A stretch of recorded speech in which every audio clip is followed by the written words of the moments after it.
What?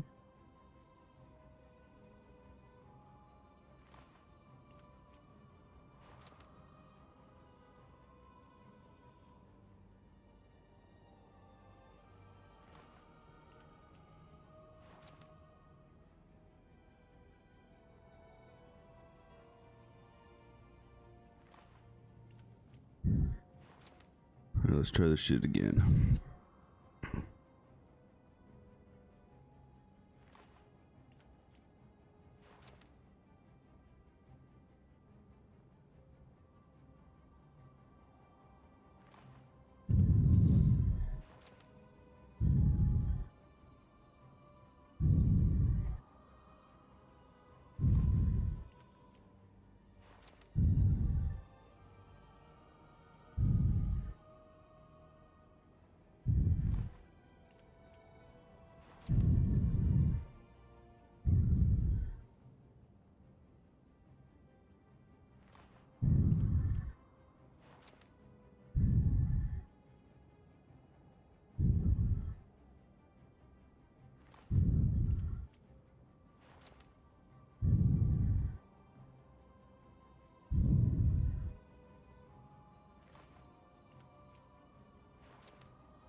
Yep. There we go.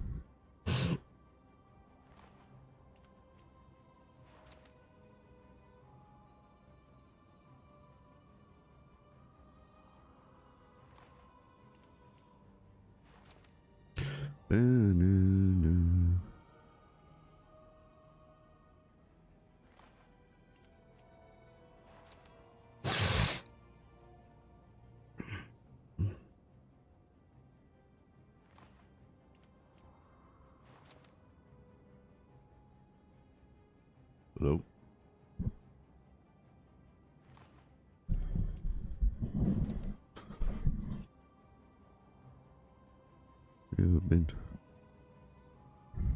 Never been to cell block 1.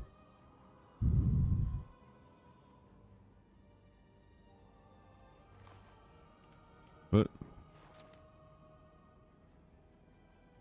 You guys playing Rivals?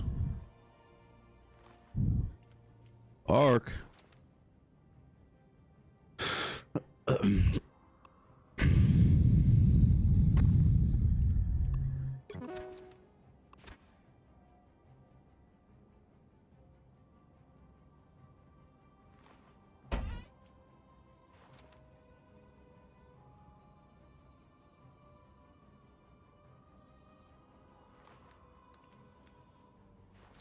Yes.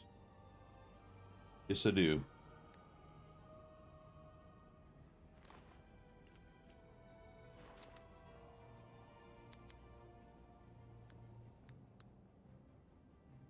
Uh,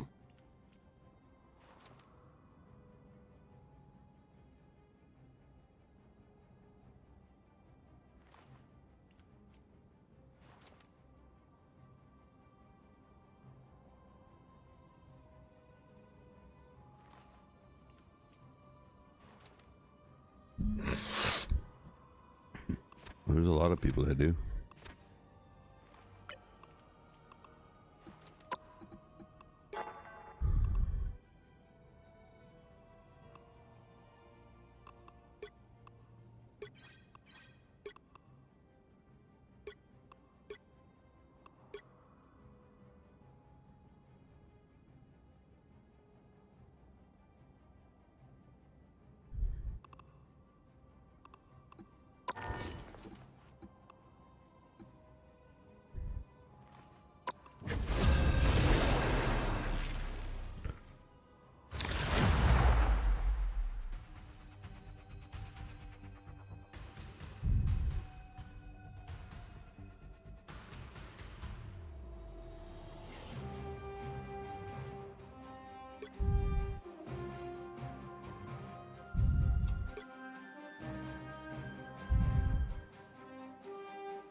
You'll need a top-notch team to win this one.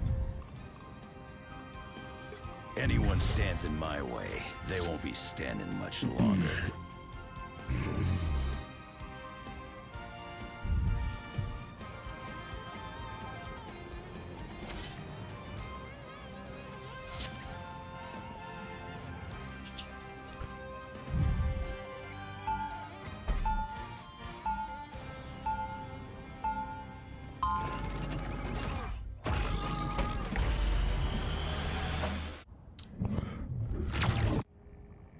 I've carried this rage since I was born, centuries ago. 30 seconds before you attack. Get ready. Let's do this! It's always an honor to watch you work, Susan. Really? Me? But you're one of the best spies in the world, Natasha. Your powers make my methods of stealth training obsolete. You're a legend. Thanks. Now, would you say my father now? The battle starts in 5, 4, 3, 2, 1. Help get that vehicle to its Alright, destination. let's get this bolt brain to Avengers Tower. This may be the longest night of my life. At least since the kids were babies. You're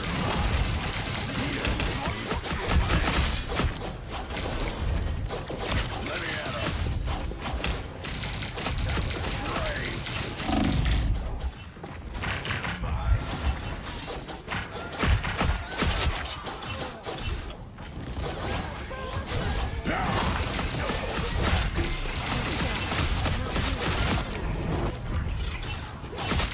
You're mine. Still scrapping. Alright, let's get this bolt brain to Avengers Tower. Follow this enemy. Be right there. Coming at you.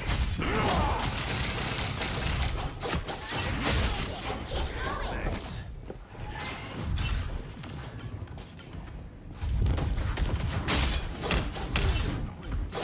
Let's do this.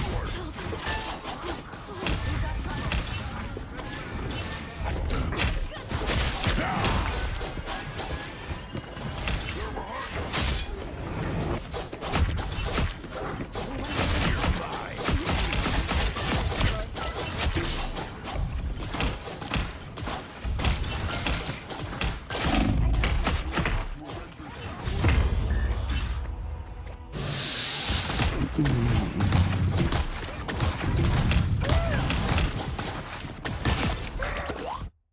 Like a bad penny, I just keep coming back.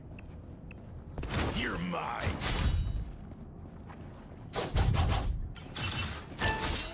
I got your back. Co-op time! Run the exploding cans reach the checkpoint. Keep up the momentum.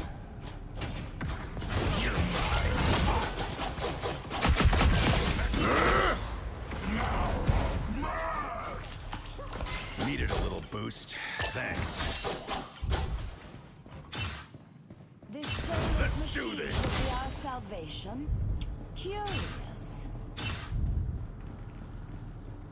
Now I see them. All eyes over here. This place. You're halfway there. Keep going.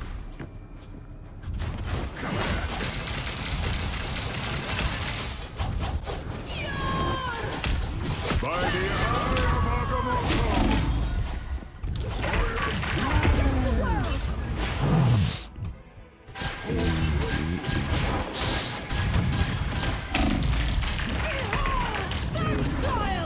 The Wolverine don't go down that easy.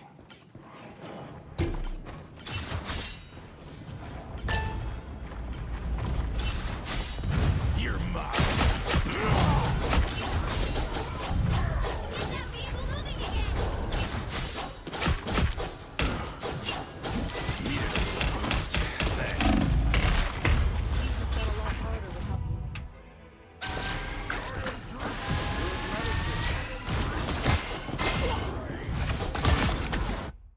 Keep pushing ahead. The tower ain't far. Coming at you.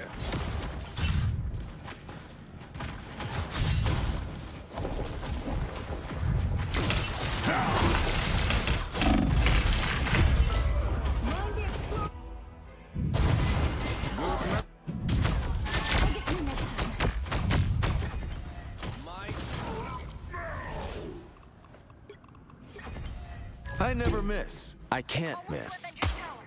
Keep going.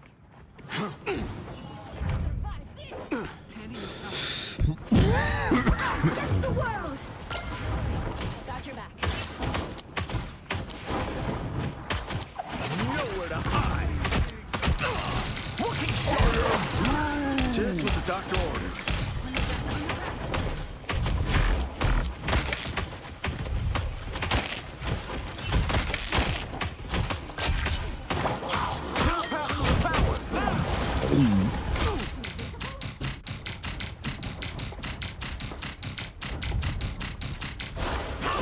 Making the cut. That came in nowhere to hide. Such heroic spirit for one made of men. Or a death. Punch in the hole. You look like you could use a hand.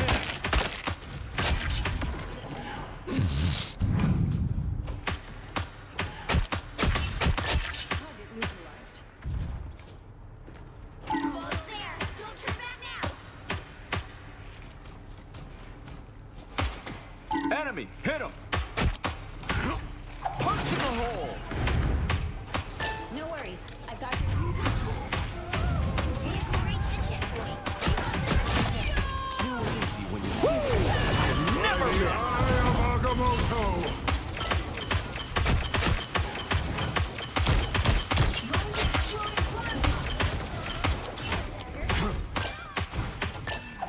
Sonic boom.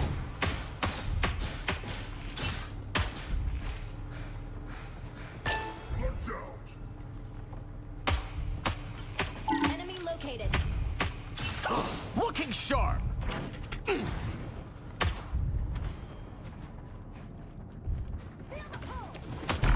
Punch in the hole. That's it. Don't let anything stand in your way. Just what the doctor ordered. Shields up. Looking sharp. One made of Sonic boom. You look like you could use a hand. Here they come! So close. This is your big chance.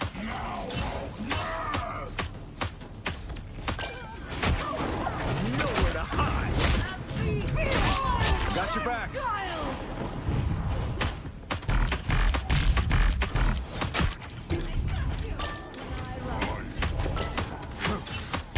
Punch in the hole.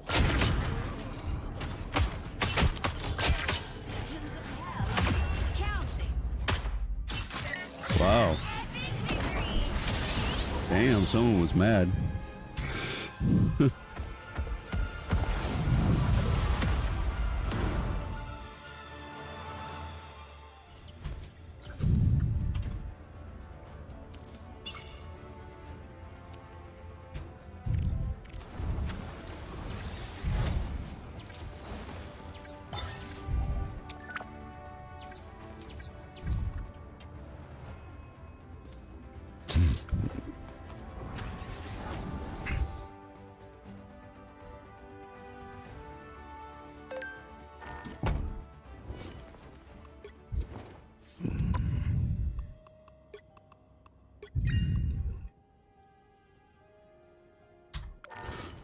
What's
up?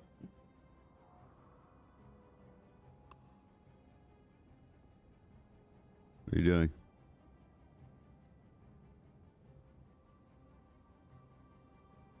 Are you guys playing bronze?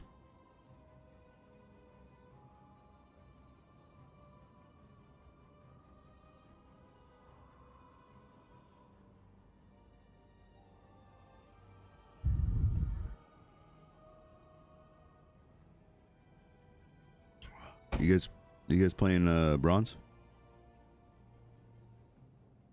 You guys playing bronze?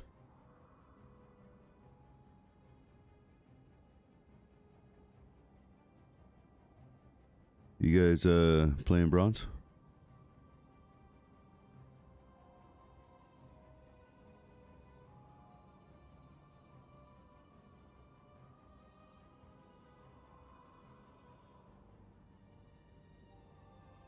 Might as well be the same thing.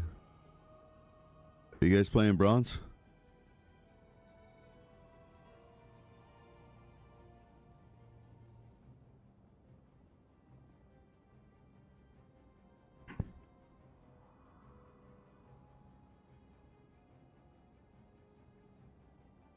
Are you guys doing bronze?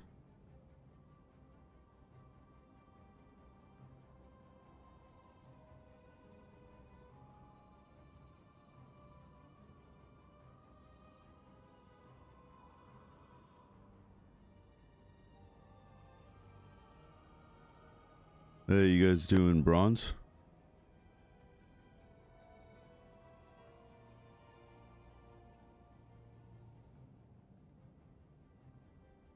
All right.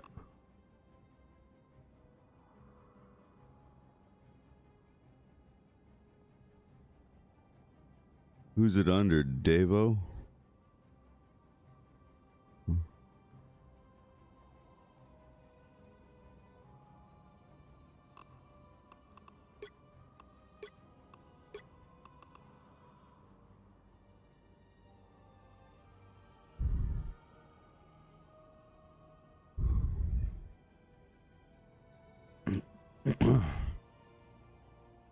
Yeah, I'll be waiting.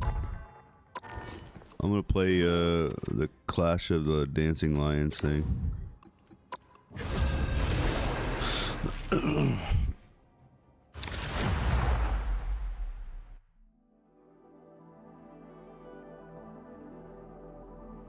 Welcome to the Clash of Dancing Lions. Time to select your hero.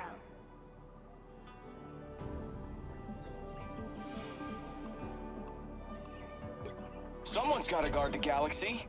Might as well be me.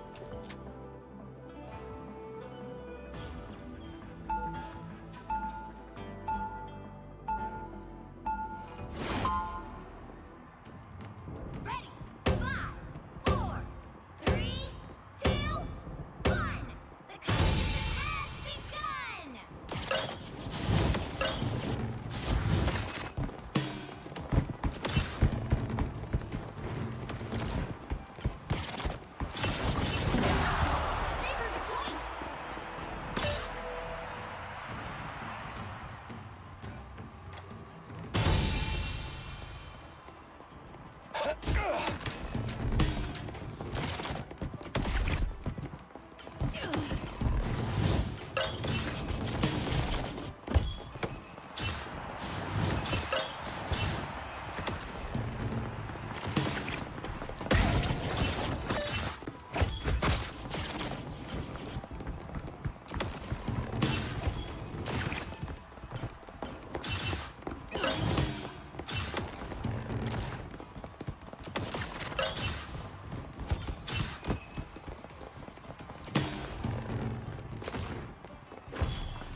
Guys, do you know what defense is? Like, help me out here, man.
Yeah, I'm just waiting till they're done.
Up. I think they're doing comp.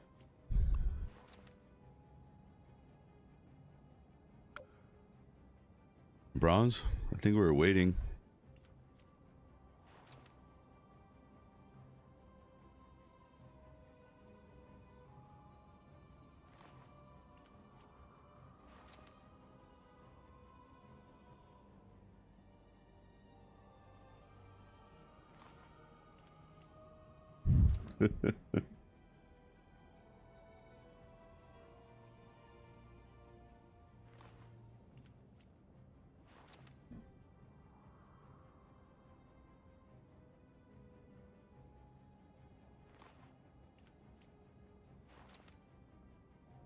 Yeah. Whenever anybody's ready.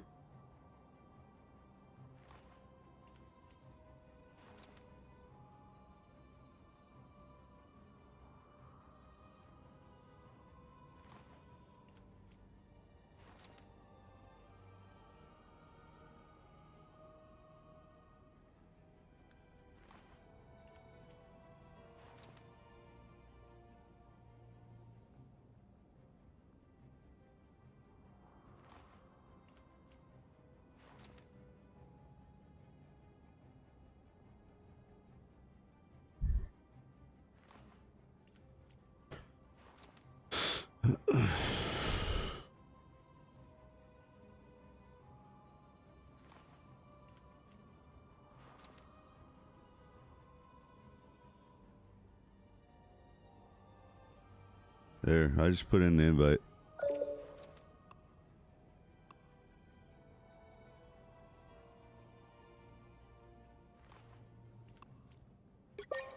You love nut. What the hell?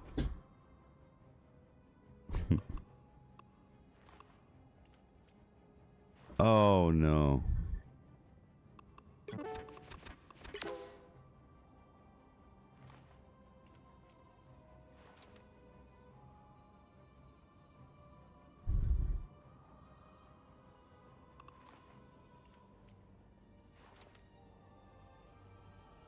I've been practicing with other characters, but I main Loki and Mr. Strange.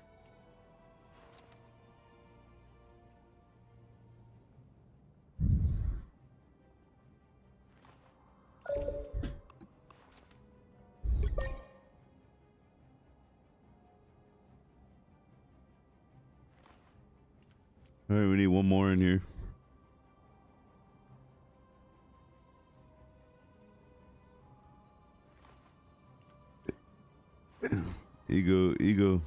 Egotistical cat needs to jump in.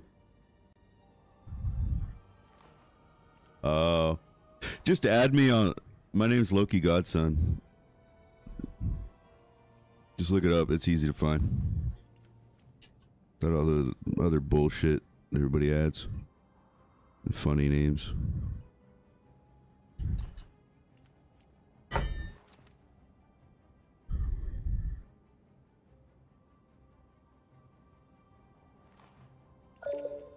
There he is. Ego pussy. Ego pussy.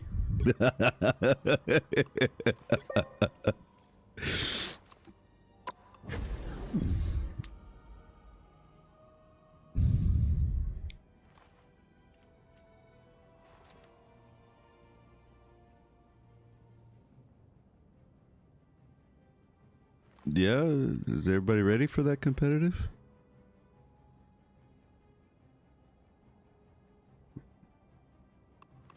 Well, making me nervous.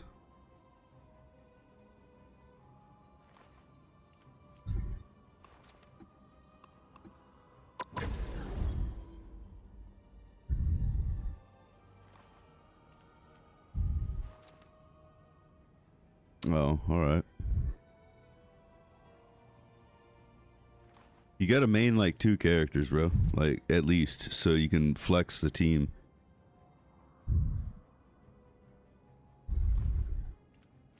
Yeah.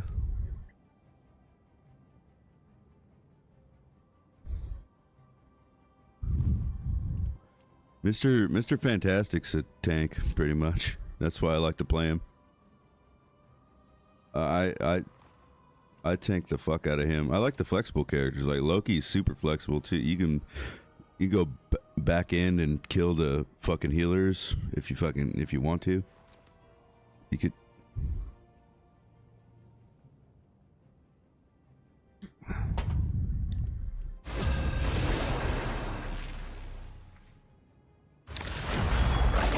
Yeah, mid-season, of course. Human Torch would be sick too. I'd love. He's gonna be DPS.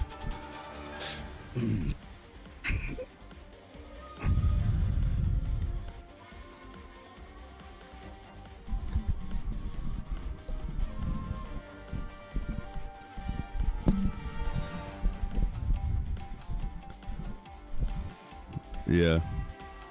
Yeah.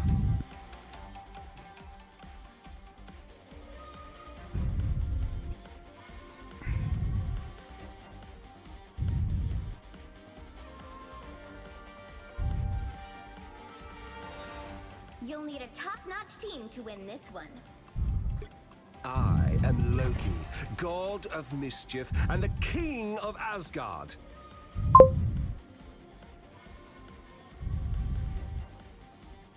Yeah.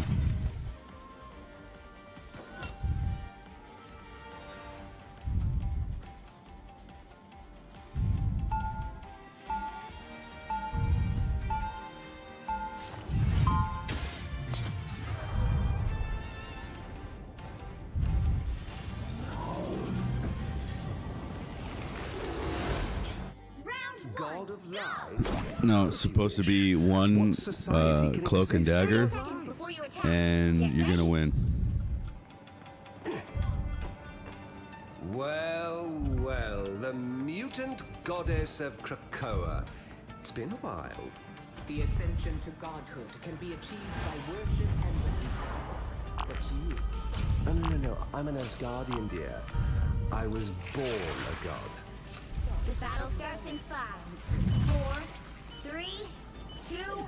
All you have to do is capture the mission area. Got it? The more what is I still want you. Hey, don't be playing brand new characters. What are you doing? Oh, yeah, Groot ain't gonna die. The more the merrier.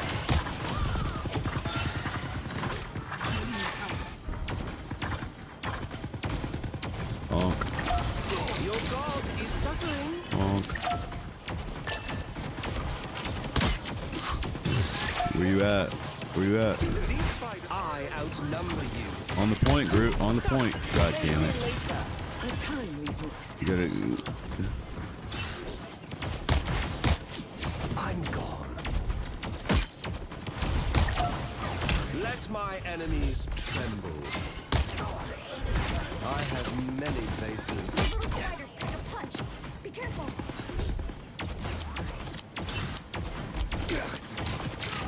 I'm everywhere.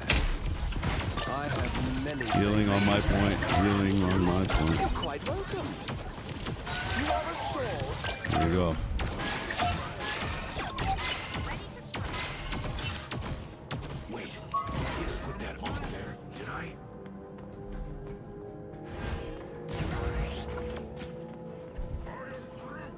I have many faces.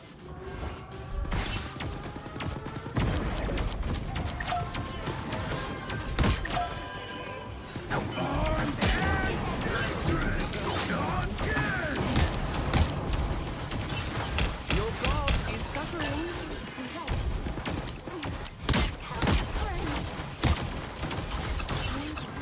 I outnumber you.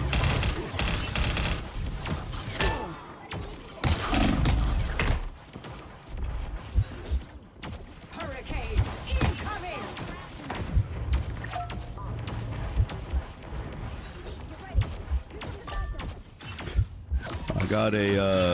I got an. No. Yeah. Look here. Moon Knight's behind here. Surely someone needs healing. Think you can navigate these webs, kid? The more the merrier. Gather around. Fuck you. Moon haunts you. Hey there. We are undefeatable! The moon haunts you! Another go. I still need you.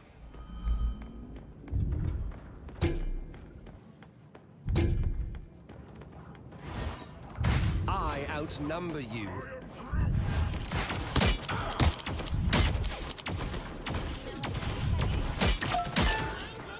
Yeah, I got him to 1. These spiders are explosive. The Right more here. the merrier. My thanks, healer. I am ready to put on a show! Executioner! I have many faces.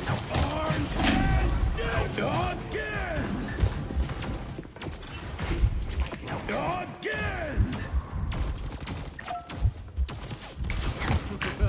Get that vehicle moving again!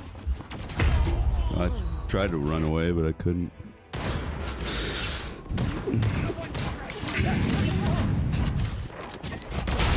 Double KO! Greetings. What did I miss? Get that spider buggy into gear. I got an ult too. I just don't know who I want. Healing for my friends. I will unleash I see you. mighty havoc. What time? Can't get you right there.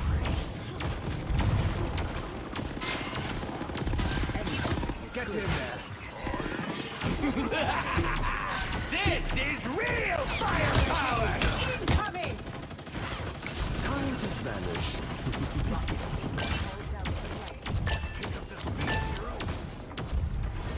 I have many faces. Render me assistance. An orc. Smash it. You are restored. Love medicine.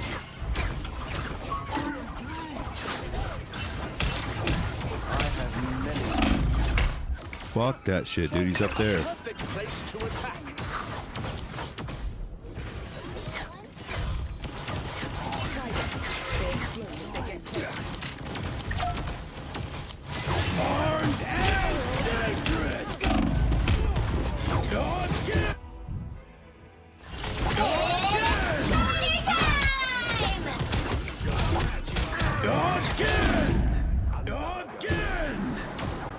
Again! Get that vehicle moving again! Yep. Only 60 seconds left. I will unleash mighty. Is suffering. Time to vanish. I am ready to put on a show! I outnumber you. I'm eating shit right now, dude. I'm sucking. You know what? I'm gonna push with another character. Supposed to be closer to Budokan by There's now. a solution for every problem if you just look hard enough.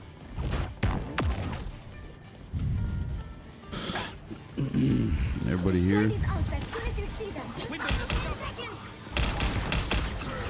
Strong as Ben. Let me return the favor. That should limit Of course the moon haunts us. Of course the moon haunts us. That was weak. Current score is 1-2-0. That's... Time to switch things up, including which side you're on. The right heroes could make all the difference. I've seen wonders out there in the cosmos few humans will ever behold.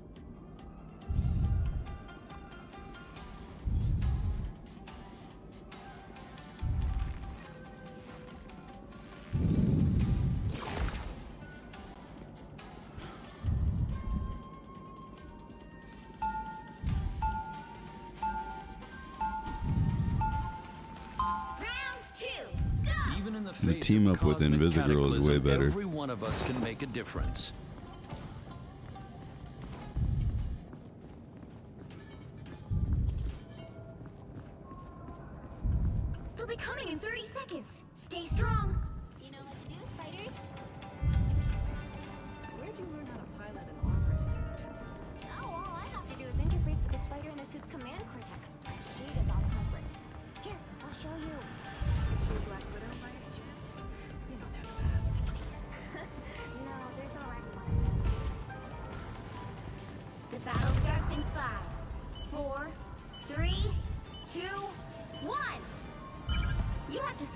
from securing the mission area. Richards and Stark think they know everything. I literally take no damage with this.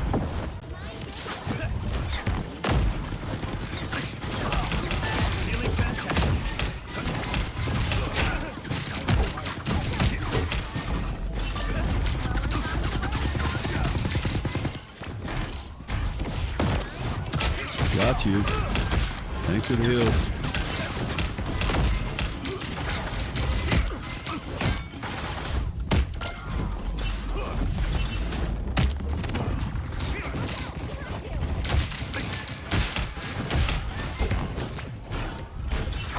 An arc. It must belong to Moon Knight.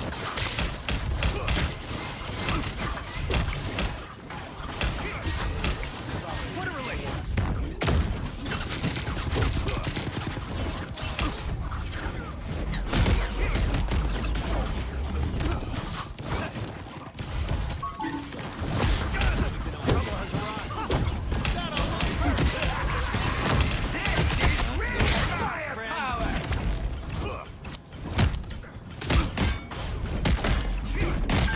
Captain's down. Moon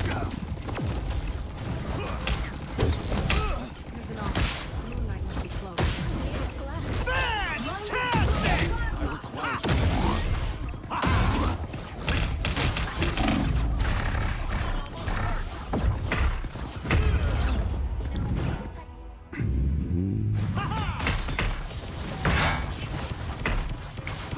We'll be right back.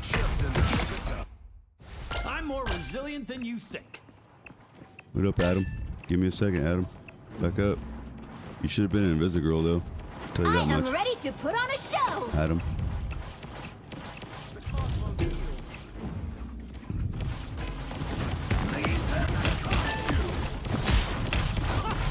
That almost hurt.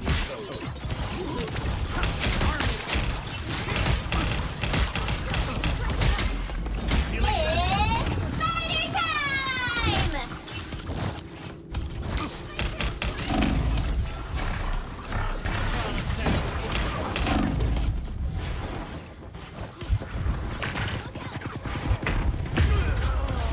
Yeah, I gotta have those heals.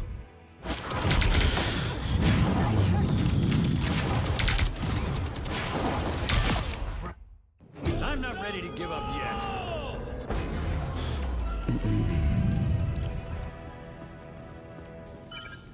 You need to stop that vehicle in its tracks. Need shield. A futile attempt.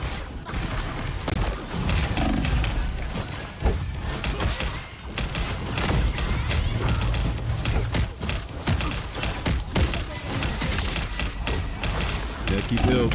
Healed. Ooh, yeah. Thank you. Jury! Executioner!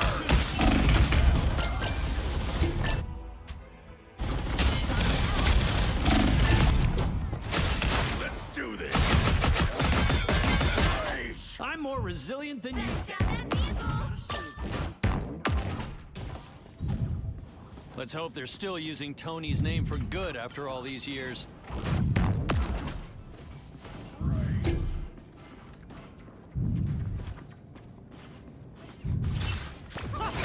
That almost hurt.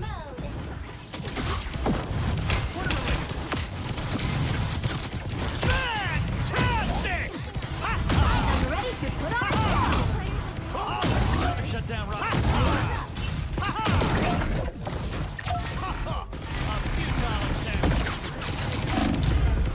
He was supposed to be. His alt makes him go. Be right back. An ancient Egyptian artifact. Interesting.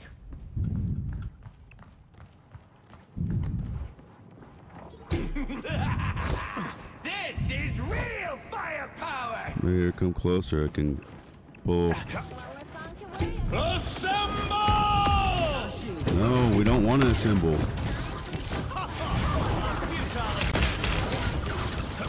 Feeling fantastic.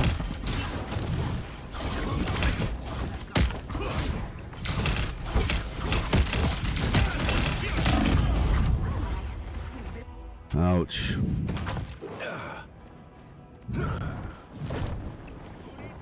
$15,000 blocked. I won't rest until this is solved. The moon haunts you. Almost back, see. A force 60 field! seconds left.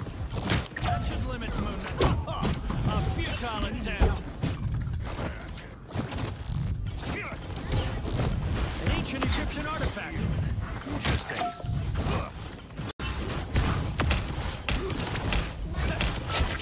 Yeah. Judge, jury, executioner. I'm about to get taken out. Force field! A futile attempt. Down to 30 seconds.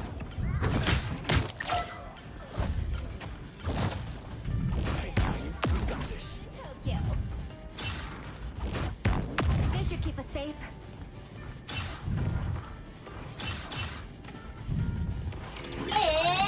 It's party time!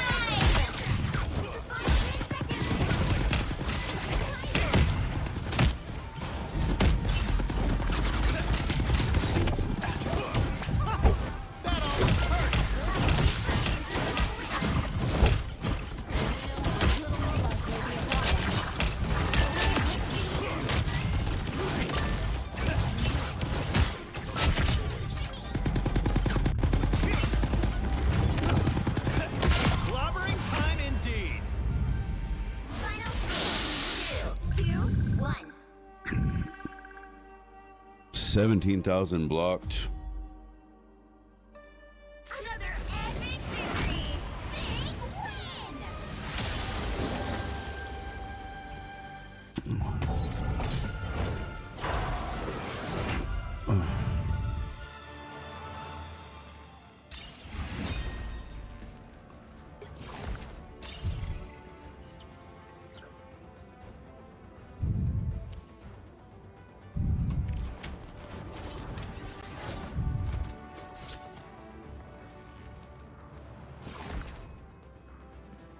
That's what he does, fool.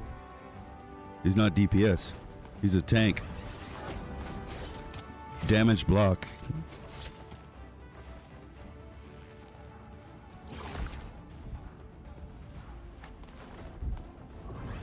He's a tank. Like, everybody mistakes him.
Right.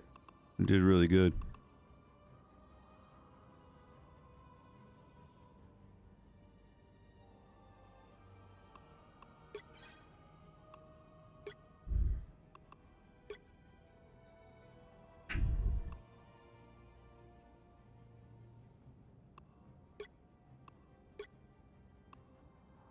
Well, like I keep telling people, Doctor Strange or Doctor whatever you call him, fucking stretchy guy. He's a tank. Yeah. Mr. fucking stretchy guy. He's a tank.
Pick your hero. Or villain. I'm not judging. I am Loki, god of mischief and the king of Asgard. Uh-oh.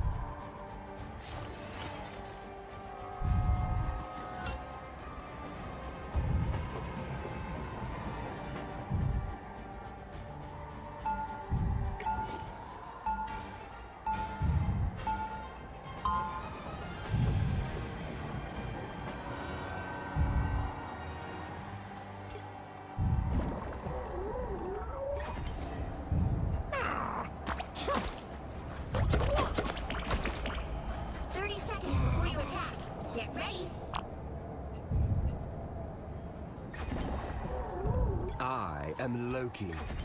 Everyone loves a trickster. Until the trick is played on them. Whoa. That sounded a little apocalyptic. This is gonna be hard to heal with it. 4, 3, 2, I 1. might switch. All you need to do is capture the mission area. It might be hard to Got heal it? because they're all movable characters. They move too fast.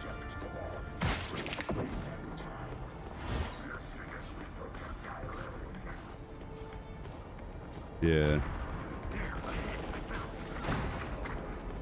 I outnumber you.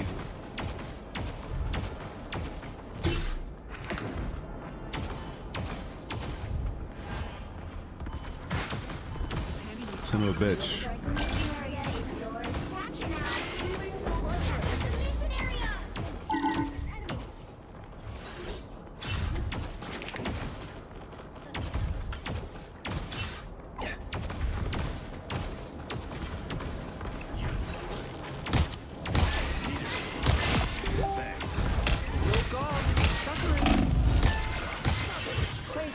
later.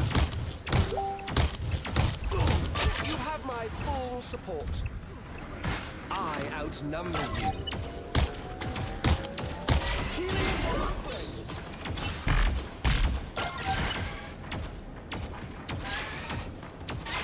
Stronger already.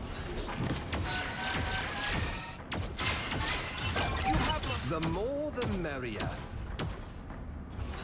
Right over here. I saw enemies here.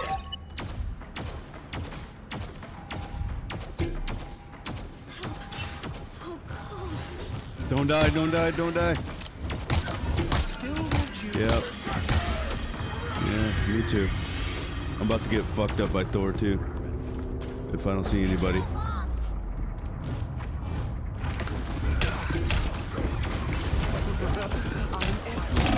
God, I fucked up.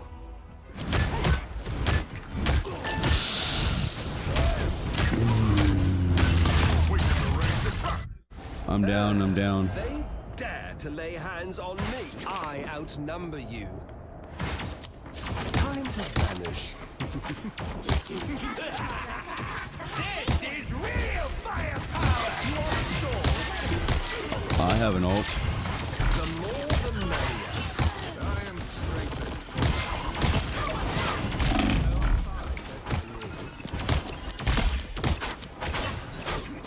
You have my balls. I have many faces. I'll get you next time.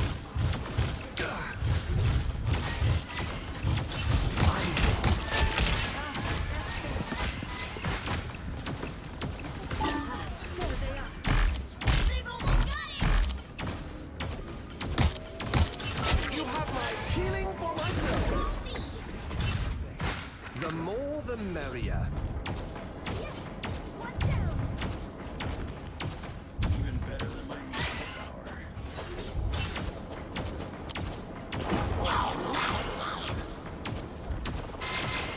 Hold this place at all costs.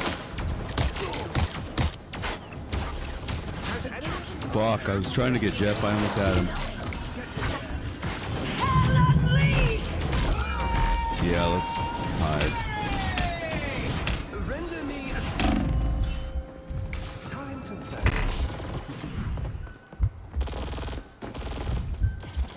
The perfect hex.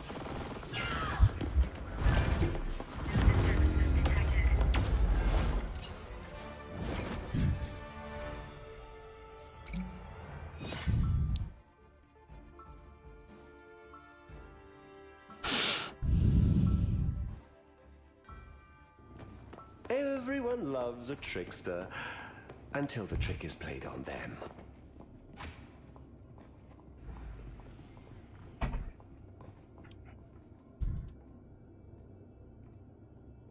Seconds before you attack. Get ready. I try to do the right thing, but people always end up thinking I'm crazy. I know exactly how you feel. I mean, it's not my fault an Egyptian god whispers in my brain and tells me who deserves his righteous vengeance. Okay, so maybe not exactly. The battle starts in 5, 4, 3, 2, 1. All you need to do is capture the mission area. I Got have it? many faces. You guys are actually here, right? Or am I imagining this?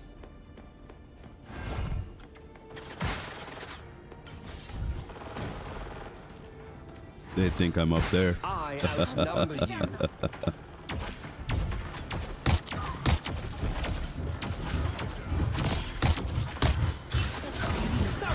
Thank me later. Capture now. This is real firepower! By the eye of Agamotto! Time to vanish.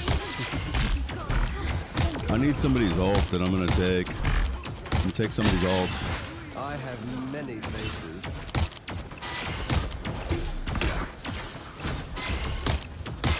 Hawkeye, fuck. I seen him right before he fucking took me out. How's that? And here we go again. Healing on my point. You guys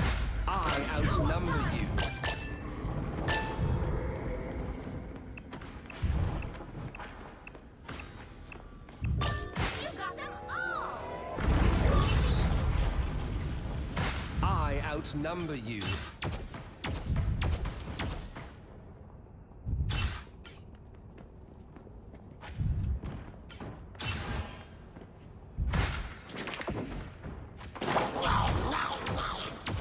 Yeah, he did. You are restored. Feeling stronger already. I have many faces.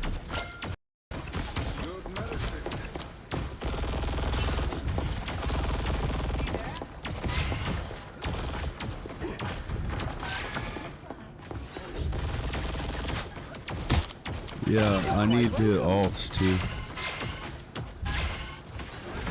The more Oh the shit, merrier. wrong area for me. Healing for my friends. There you go. I'm gone. We've captured more than half of the mission area. Keep going! Healing on my point.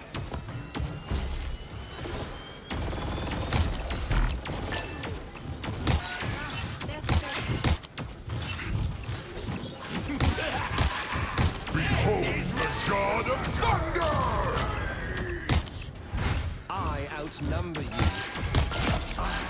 for my friends. Never miss. You have my full support.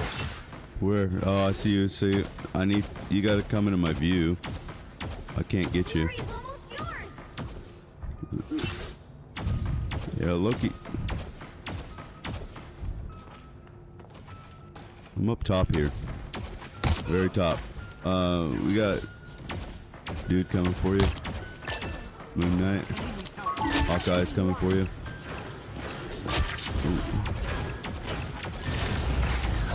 There, on my point, on my point.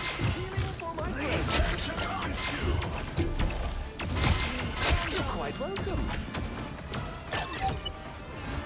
Where is he?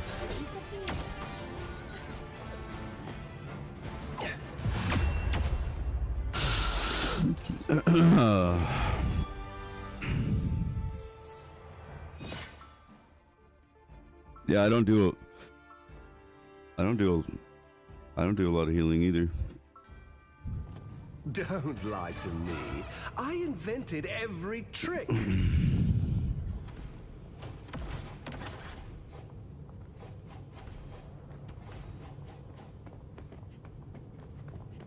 30 seconds before you attack.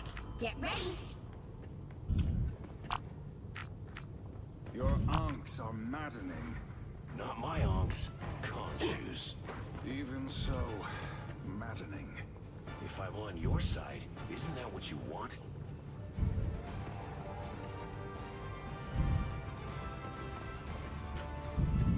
The battle starts No, in I've had it. I haven't had to use it. 2, 1. All you need to do is capture Cloak the and mission dagger. area. Got it? I outnumber you. Finish this without Cloak and Daggers is the best right now.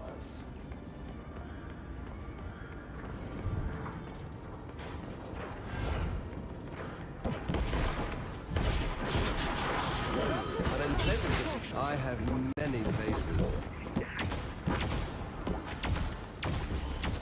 By the eye of Agamotto! Your god is such I need help. Yours to capture now. Fucking Storm. I need Storm taken out. She's killing me. Berserker! the more the merrier. Hope I can return the favor sometime. Pathetic. I'll make a better supreme. I'm hitting him. I outnumber Yeah, he's you. fucking done. My thanks, healer. I'm everywhere. Fucking die, bitch. Beholds the god of thunder! The more the merrier.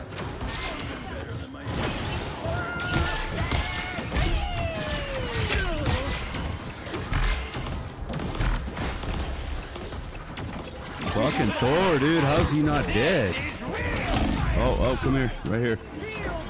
Up in the air. I see you. Okay, never mind. Yeah, she's following me. Oh, I fell off the map. How retarded. I tried to flick towards my other. I see. Greetings. What did I miss? I Almost outnumber back. you. Cheering for my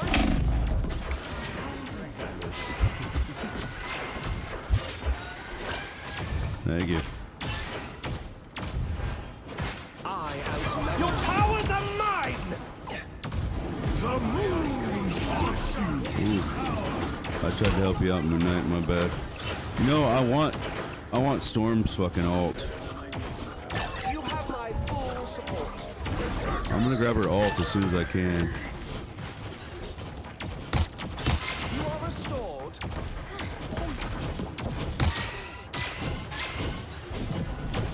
There's one up there. I outnumber you.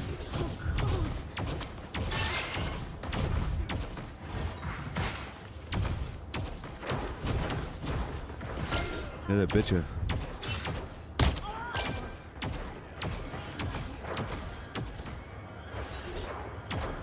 You are restored.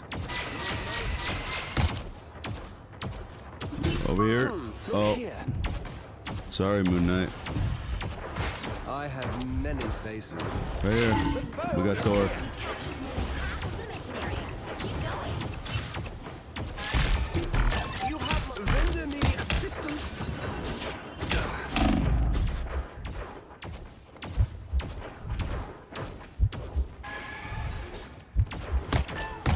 The more the merrier. Cheering for my friends. By the eye of Agamotto, beholds the god I of didn't thunder! want that one. God damn it. Fucking wasted my ult.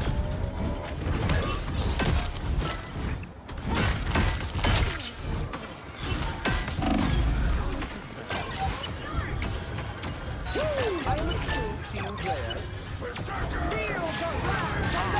That's who I wanted fucking dead. That's no snap. God damn it. She kills me so fast I can't snap to my other clone. Nothing keeps Healing on my point.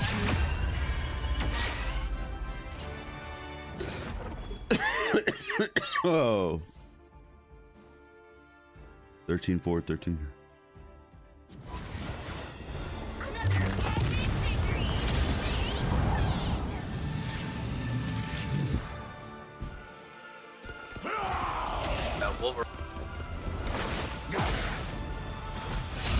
Yeah, hell yeah, dude.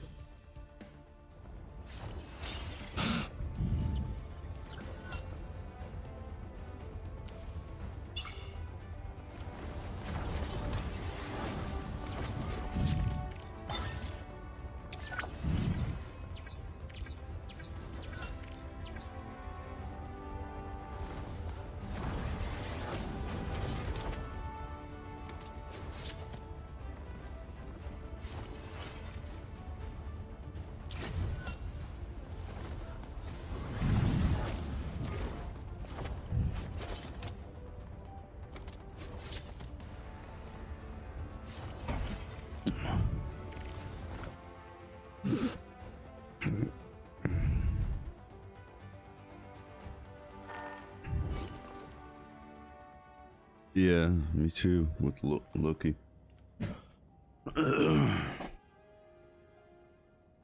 Wolverine.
Oh.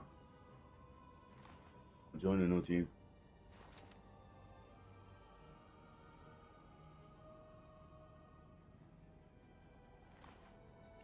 Fuck, actually, I think I should call it a fucking... No, I'm gonna give it another chance.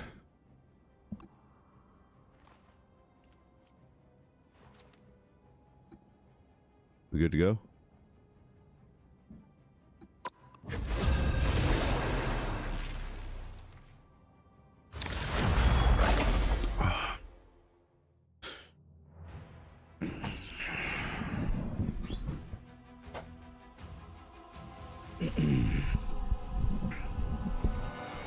You'll need a top-notch team to win this one. I am Loki, god of mischief and the king of Asgard.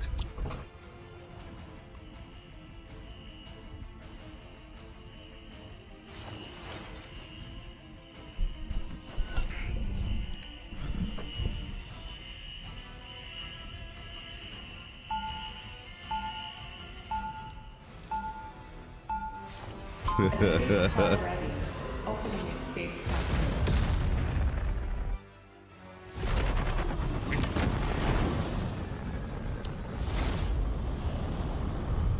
Round Without one. chaos, Go! life 30 becomes a seconds before you attack. predictable, Get ready. orderly prison. I try to do the right thing, but people always end up thinking I'm crazy. I know exactly how you feel.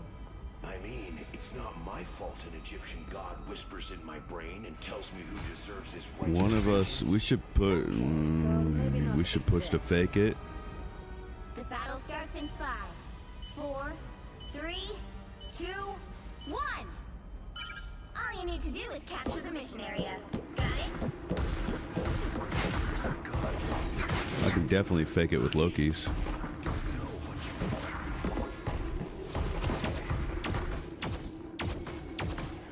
Invigorating, no? The wounds are gone. Thanks. I ain't jumping I nowhere. have I'm just gonna many shoot in it.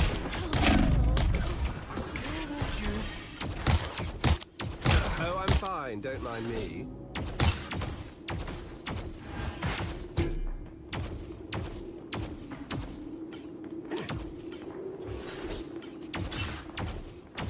I know. I outnumber you. I'm gonna fake him out.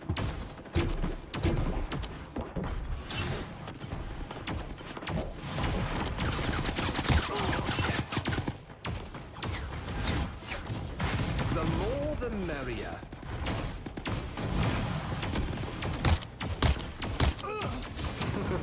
I'm everywhere.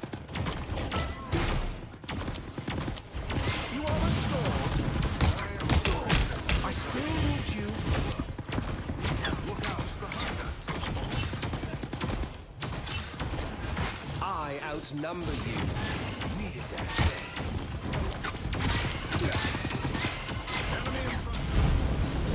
Oh, I'm fine. Don't mind me. The Punisher's turn. Oh yeah. Got you.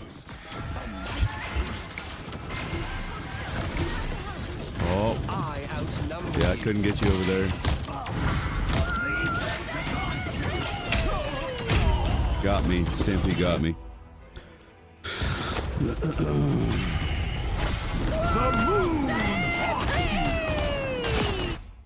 Greetings.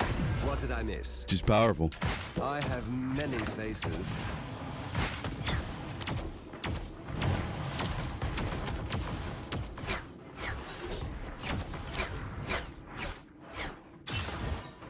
I outnumber you.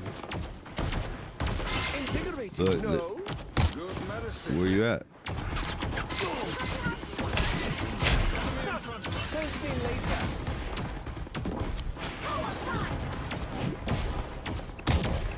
Against the world!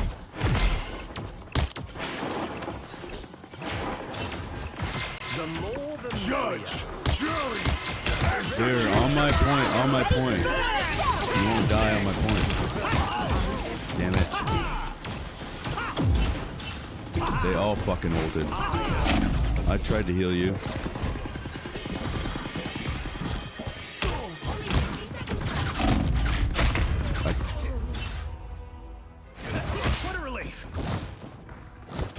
gonna switch. I'm gonna switch to Strange. Even in the face of cosmic We need another healer cataclysm, though. every one No, of us I guess can I'll make a wait. difference. I'll switch to Jeff. No, it's alright.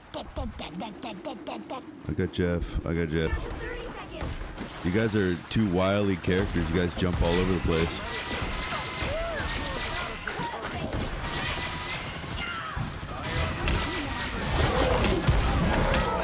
We gotta get Hulk. Gotta get Hulk. Goddamn. I'm out. By the eye of Agamotto! Down.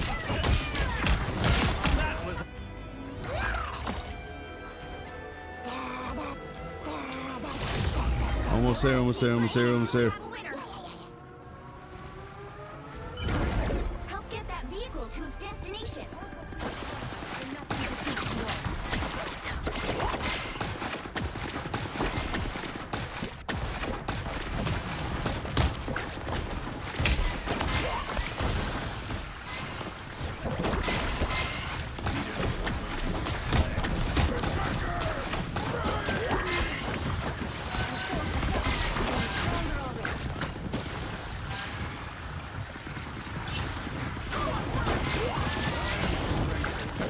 Yeah, got you. Oh, no, didn't work. Out.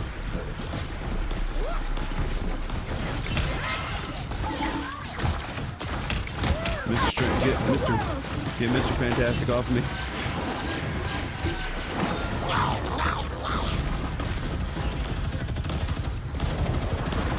Gotcha.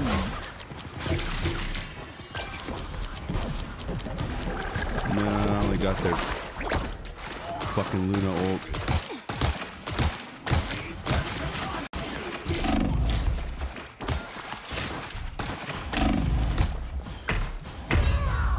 How the fuck did that happen?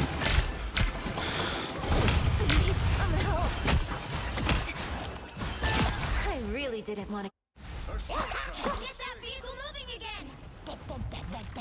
Only 60 seconds left.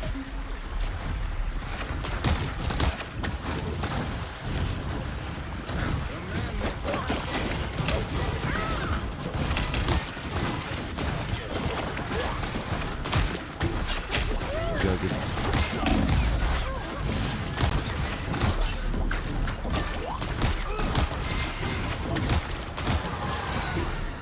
I couldn't heal you. I am ready to put I'm on a down. show. 30 seconds.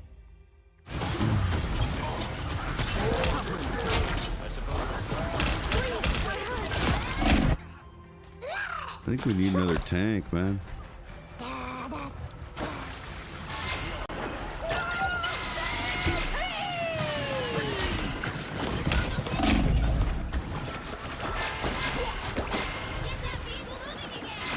Yeah, Squirrel Girl's fucking overpowered.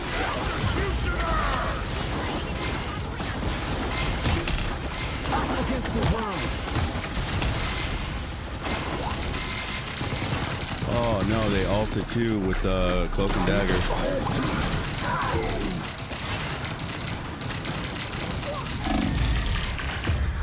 Dead. Holy shit, man. Enemies out there than voices in my head.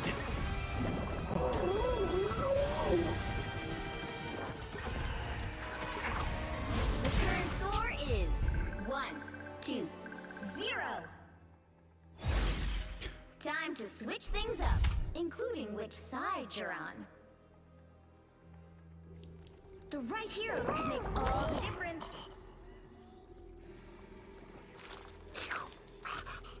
I'm getting popped as healer. Getting popped as healing like a motherfucker.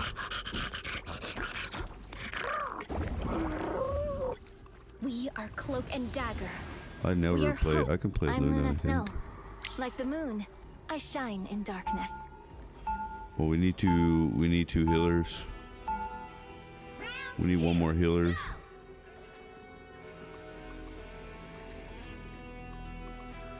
We're gonna need one more healer.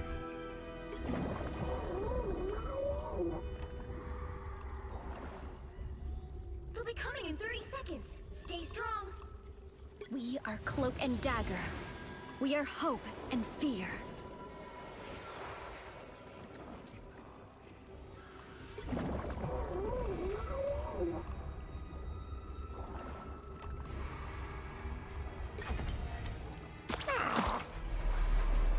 I'll do Jeff because he's pretty fucking Battle easy. starts in 5, 4, 3, 2, 1.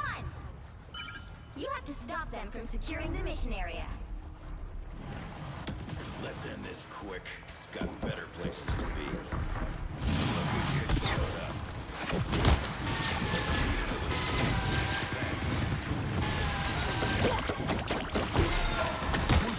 God damn, I tried to keep you guys alive. I tried to keep them alive, but I couldn't.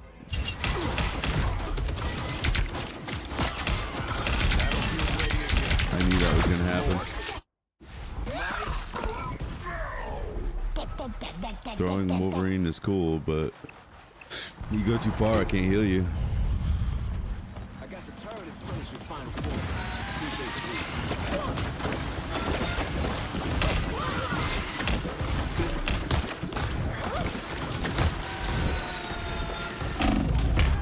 Yeah, I can't.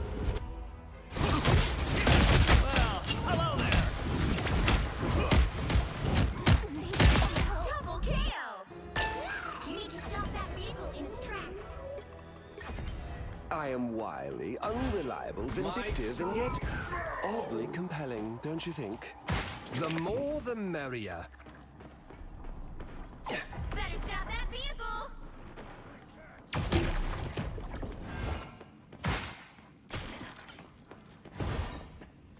I have many faces.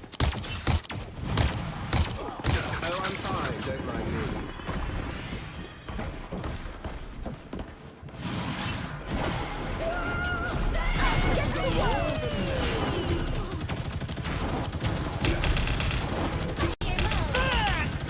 I still need you.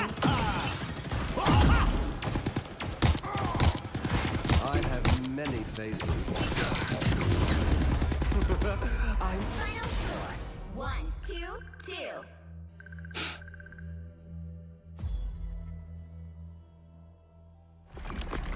Well, you can't expect to win them all. Yeah, I'm out. I knew I should have quit last game. It's always that way. It's always like, you know what? I had 2 wins. Let's get out of here.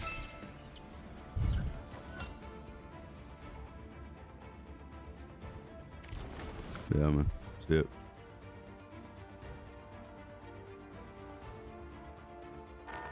Yeah, you guys go ahead.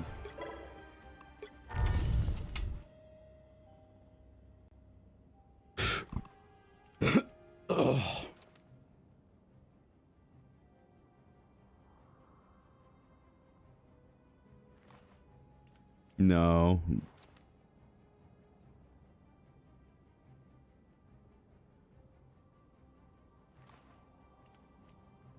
I was right next to him, healing him with Jeff too, and I couldn't keep him alive because they all were aiming for him. Like, I was like,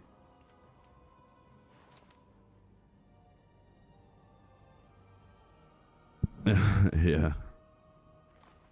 Yeah, I get it. You try. I tried to keep you alive, but you got to pick off characters, even as Wolverine. You got to pick them off.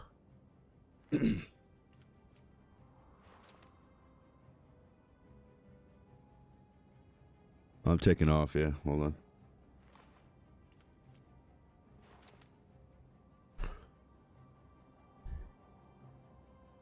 Yeah, I'm jamming. You guys have fun.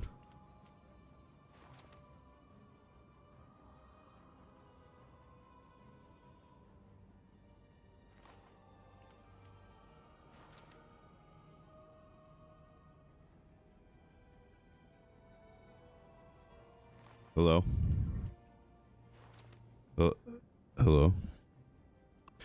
Are we playing Marvel Rivals, guys? Come on. Because you love that game. Ah, it's addicting. It's addicting. So good. It's a free game, and it's pretty fucking awesome. I haven't paid shit for it, and I'm playing as all these fucking cool ass characters. But you get all the Overwatch players pretty much moved over to this fucking game, so it's getting really, you know, sweaty as fuck.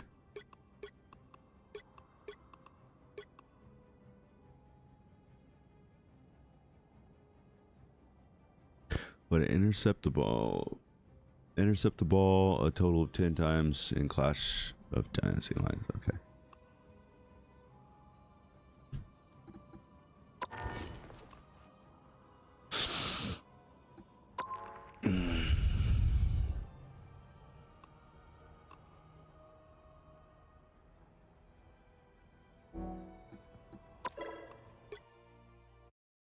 Yeah, I think that's it. I think I'm gonna watch a few videos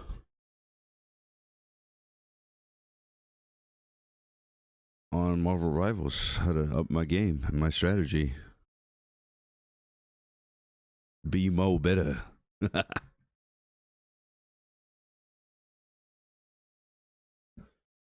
Yeah, there's like each fucking character's got their own style of fucking kicking ass, and it's like crazy.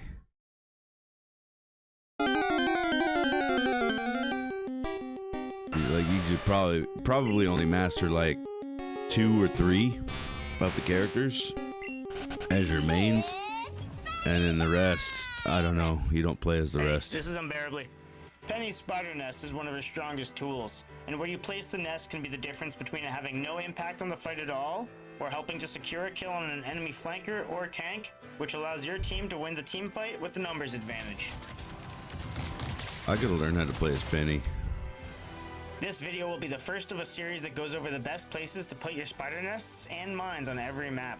In this video, I will show you the best places to put your spider nests on the convoy map Idrisil's Path, both for defense and for attack, so that you can get the most value out of them. Now, not every nest and mine location is as good as the next, but I will try to show you a variety so that you can be flexible in your games and not feel like you need to place the nest in one certain spot every single time. That said, there are definitely times when one spot is the most preferred.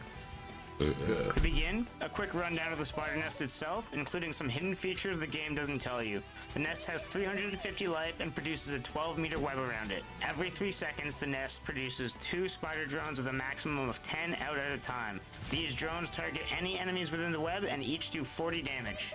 Penny can also extend the range of her nest's web with her other abilities like her dash, snare, or ultimate.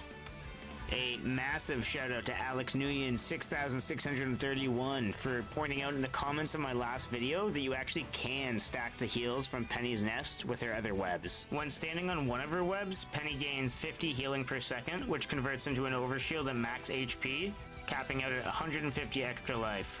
Here I am showing you that with only 2 webs, the difference is minimal. However, once you stack up 3, the healing per second goes up to 75. And with 4 webs stacked on top of each other, it shoots all the way up to 100 heals per second. Knowing this means you could drop a few webs under your feet when you're between your nest and the enemy tanks, and be able to tank way more damage as you keep healing up. Finally, it's important to know that the nest has a max cooldown of 15 seconds, but if it's still at full HP, the nest can be disabled and recast right away.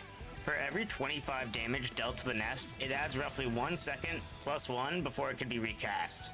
So, if it only takes 25 damage, then it will have a 2-second cooldown. Here, for instance, it takes 200 damage, which would mean 8 plus 1, giving it a 9-second cooldown. There might be a more precise equation for this, but this seems close enough. While playing defense, Penny is great at creating a safe zone for your team to fight in, while also making it difficult for the enemy to push forward or to flank. Focus on setting up a defensive barrier with your spider nest, while laying traps for the enemy healers and flankers with your mines. Once the match starts, I race to the front and I set 1 to 2 good mine traps in areas that I expect the enemy healers to walk. I then place my nest on this ramp right here behind the ledge, which helps create a defensive line along this path. This also covers key areas with my web, like this ramp that the enemy loves to take, as well as the main road itself. Another option for when the enemy team has flanking characters or a Groot tank is I move the nest up here by this tree. This covers the back door from pesky flankers while forcing closer range tanks to move up the ramp to contest you. Each of these nests are in a good spot because they force the enemy team to move either around this bend or over the ramp if they want to contest them. With a few well-placed mine traps, the first point can be a really good position to hold. Here I did forget to place any mines before setting down my nest, so I lost a couple seconds before my next mine comes off cooldown, but this clip is still a great example of how a good setup with Penny can shut down a pushing team. 3, 2, 1. You need to stop that vehicle in its tracks.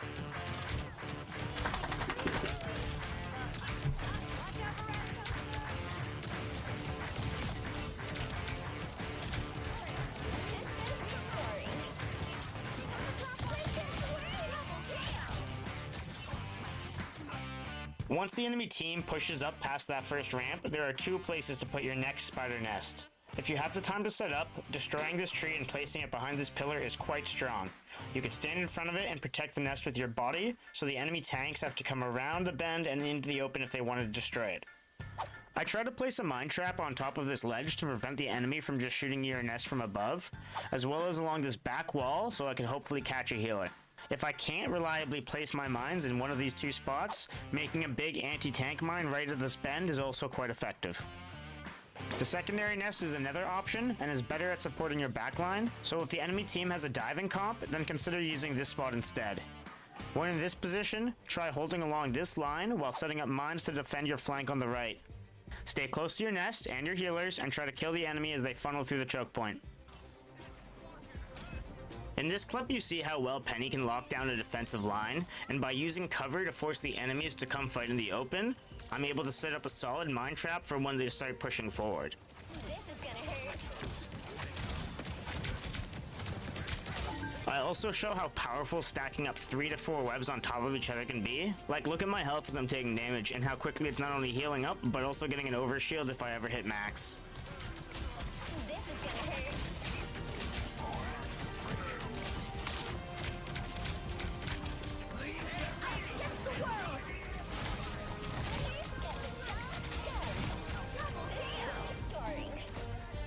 Finally, if the card is about to be captured and there's a wild brawl for the point, just place your nest here as it can pump out damage and heal you while you're contesting the point.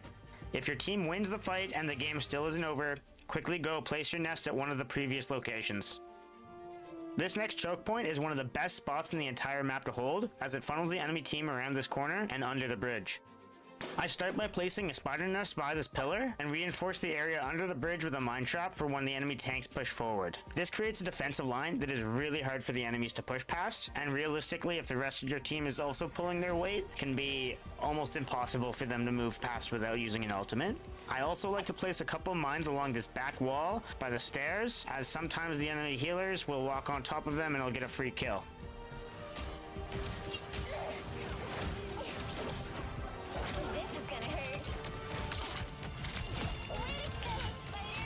Here I started off doing alright by staying near my nest and using it to hold the space, and I even managed to get a couple kills. But once the enemy Invisible Woman ulted, or even after my nest was destroyed, I probably should have focused on getting back to my team and my backline, as my nest's job is to hold this space, not Penny on her own, and the healer ult can push past your nest even, so it was really time for me to get back. Instead of repositioning with my team, I then died and they were able to push forward. This final choke point can also be quite good to hold until your team gets wiped, because getting back through the door is next to impossible without a support ulti. So if you're able to hold it, then it can be quite strong, but as soon as you lose it, it's almost impossible to get back. I like to place my nest in this crevice or back behind the wall by the gate. Both are pretty similar in that the enemy needs to push forward up the road if they want to contest them, while they still also work to defend your backline from any flankers like Black Panther or Spider-Man. A mine trap on this ramp by the door almost always gets me kills on the flanking DPS, and if you're able to get a mine trap back behind this pillar, then the enemy healers will often die walking over it. If the enemy team has a flyer like a Storm or an Iron Man, they're able to get some pretty easy angles on these two spots though, so in which case you want to move your nest back behind this pillar on the right. This is a pretty good position where it can still be useful, although it's not as good at defending the cart itself and contesting the point against the enemy tanks. You just don't defend in here. You can help your team hold the enemy at the back of this hallway by placing your nest up close to the wall here. And if the webs don't wrap over on top on their own, then I extend it myself by webbing on top of this ledge. This stops enemies from walking up there and just destroying your nest from above. I also usually set a mine trap there, as well as along this back path, so that I can prevent any enemy flankers. Once the enemy cart has been pushed up to the bend, it's time to make sure that you move your nest way back behind this rock, and the new defensive line will now shift here. In this clip, you see that I ignored the previous room, so I could come set up in here, and after getting my nest and a couple mine traps down, I just let my good prep do all the work for me.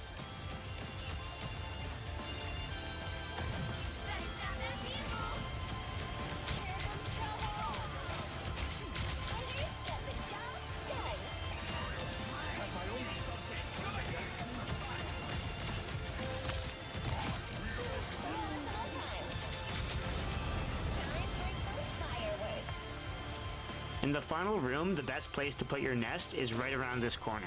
This allows the web to contest the cart, which will both help damage the enemies on point, as well as keep you healed as you're contesting. Usually by this point in the game, there's not much time left to set up, so focus on placing your mines around the nest to help burst down the enemy tanks. If you do have a bit of time to prepare, but for some reason not enough time to set up in the previous room, then try to place a mine trap here or here to potentially catch a healer or flanking DPS. Next, we move to offense, where you want to focus on placing Penny's nests in locations where they can defend your backline from any pressure, or can help hold your team's progress after a good push. I also want to say that Penny does not work very well as a solo tank on offense. If you are the only tank on your team and it's your turn to attack, then you should probably switch to a better solo tank. The same thing applies for if your other tank switches midway through the round.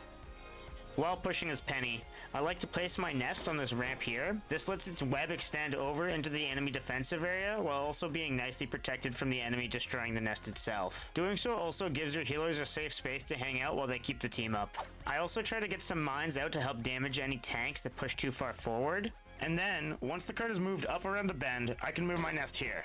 This shifts the area where your team can comfortably fight and helps push the enemy team back. Playing Penny on attack is really all about securing the space your team captures. A slow push forward is still a push forward, and with Penny preventing the enemy from taking back any space, all it takes is a healer ult or a pick from a DPS for a slow push to quickly turn into a point capture.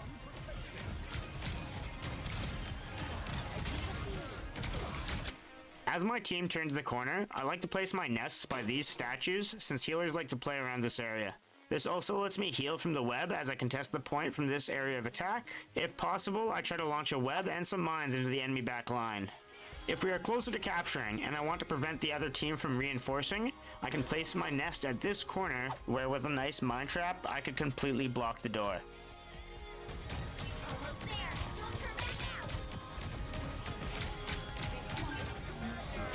We were definitely already going to capture this point, but you can see how my nest helps prevent Rocket from contesting, as he gets focused by my team and the nest like the second he walks through the door.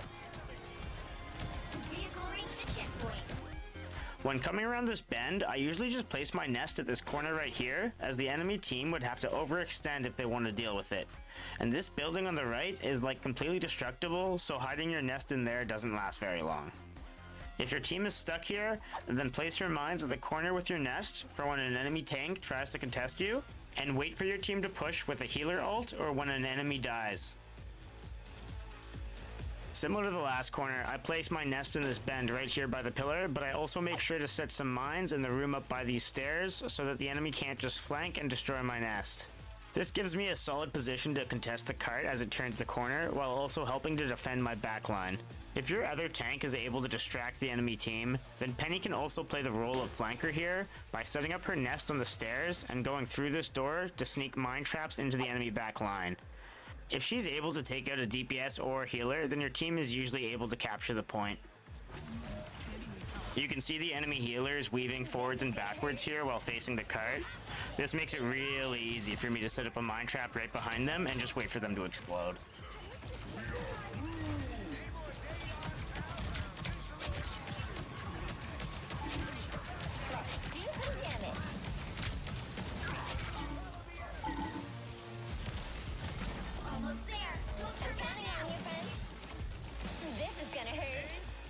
If instead there's a massive brawl near the end of the point, I place my nest right here in this corner by the door, and then make sure to set a mine trap inside of this cave, regardless of the fight going on.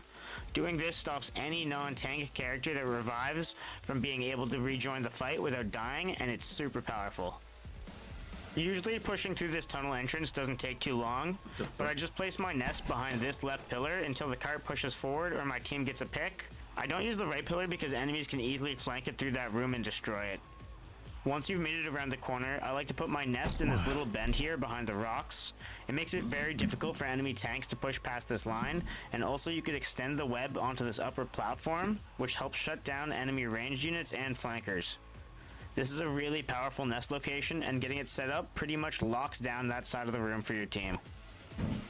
This would not have been as effective if the enemy team was better at communicating, so I really wouldn't recommend using the nest to push forward and take space like this unless the enemy team is still respawning.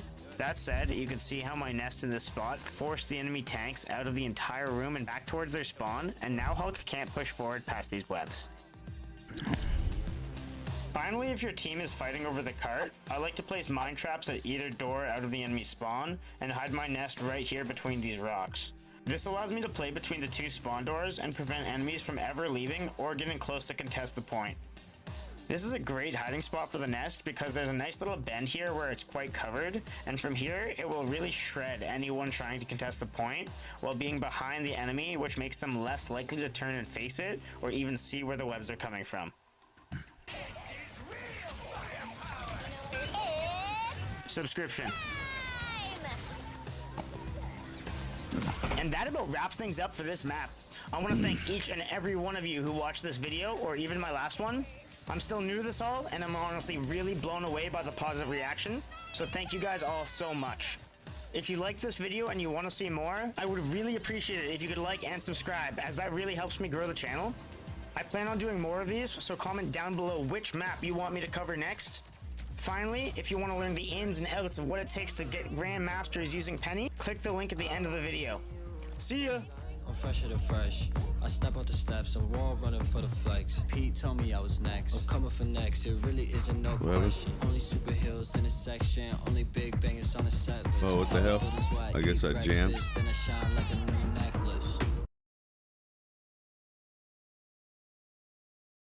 Oh, I was in the other room cooking burritos.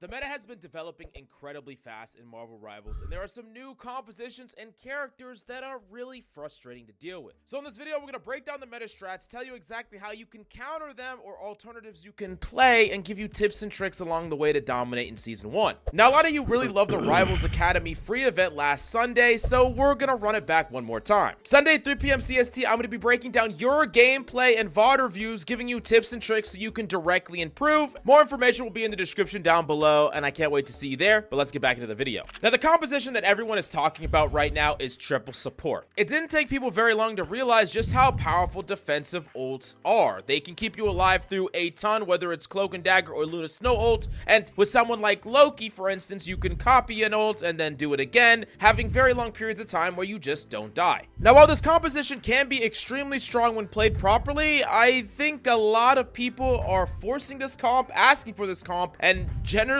just playing this comp poorly. So let's talk about some of the problems of that composition and some of the counter things that you can play to shut it down. Now, the first thing that's deceptively true is that triple support can actually be rather difficult to play. It's an inherently reactive composition. You're not trying to take initiative, you're trying to sustain through opponent's initiative a lot of the time, which puts the action on your opponents and you, the realm, to respond to it. And most of the time, when you're the one that isn't taking the initiative, snowballs happen less, getting free fight wins happen less, And it really makes it so that every single fight you win, you're gonna have to invest a lot. You're never gonna get a fight for free at all, and you get fights for free all the time in DPS compositions, multiple DPS compositions, because people push up, get trades, get snowballs, and things like that. But also, it's hard to play because all the support players need to be perfectly in sync, and everyone gets super mad when people double support ult, but it happens more often than any other composition in triple support. And you could say, oh, let's have this person do it first, this person do it second, let's have open communication. Having that open communication is actually hard. It doesn't happen all that often. Everyone knows that in their games. Most people hardly talk, and if they do, the communication isn't always perfectly in sync. You're not always understanding exactly what your teammates are asking for. And what do you do when something outside the norm happens? Like, someone is super aggressive in your back line, you're getting really heavily pushed by a tank or by a DPS and you'll die. You might just pop ults reactively or just die and not pop ults at all. So there's a lot of variability there that if you're playing in like a full stack or like a scrim lobby or something along those lines, then yeah, you can have this built-in communication and really understand how you're supposed to approach every single situation. But when you're just throwing a bunch of random ranked people on triple support, you are gonna mess all of this stuff up. I think triple support requires everyone to play really well together and not make these core mistakes. And the other thing that people don't really understand is the scarcity of resources that happens, especially if you're rocking something like triple support and one tank. This composition might be like one of the worst. It's actually really bad and it's really easy to abuse. And here's the reason that this is bad, and this is especially bad when you're not playing a support that gives you supplemental utility like Adam or Loki or even Rocket. And here's the reason why. There is not enough HP for you to mass heal.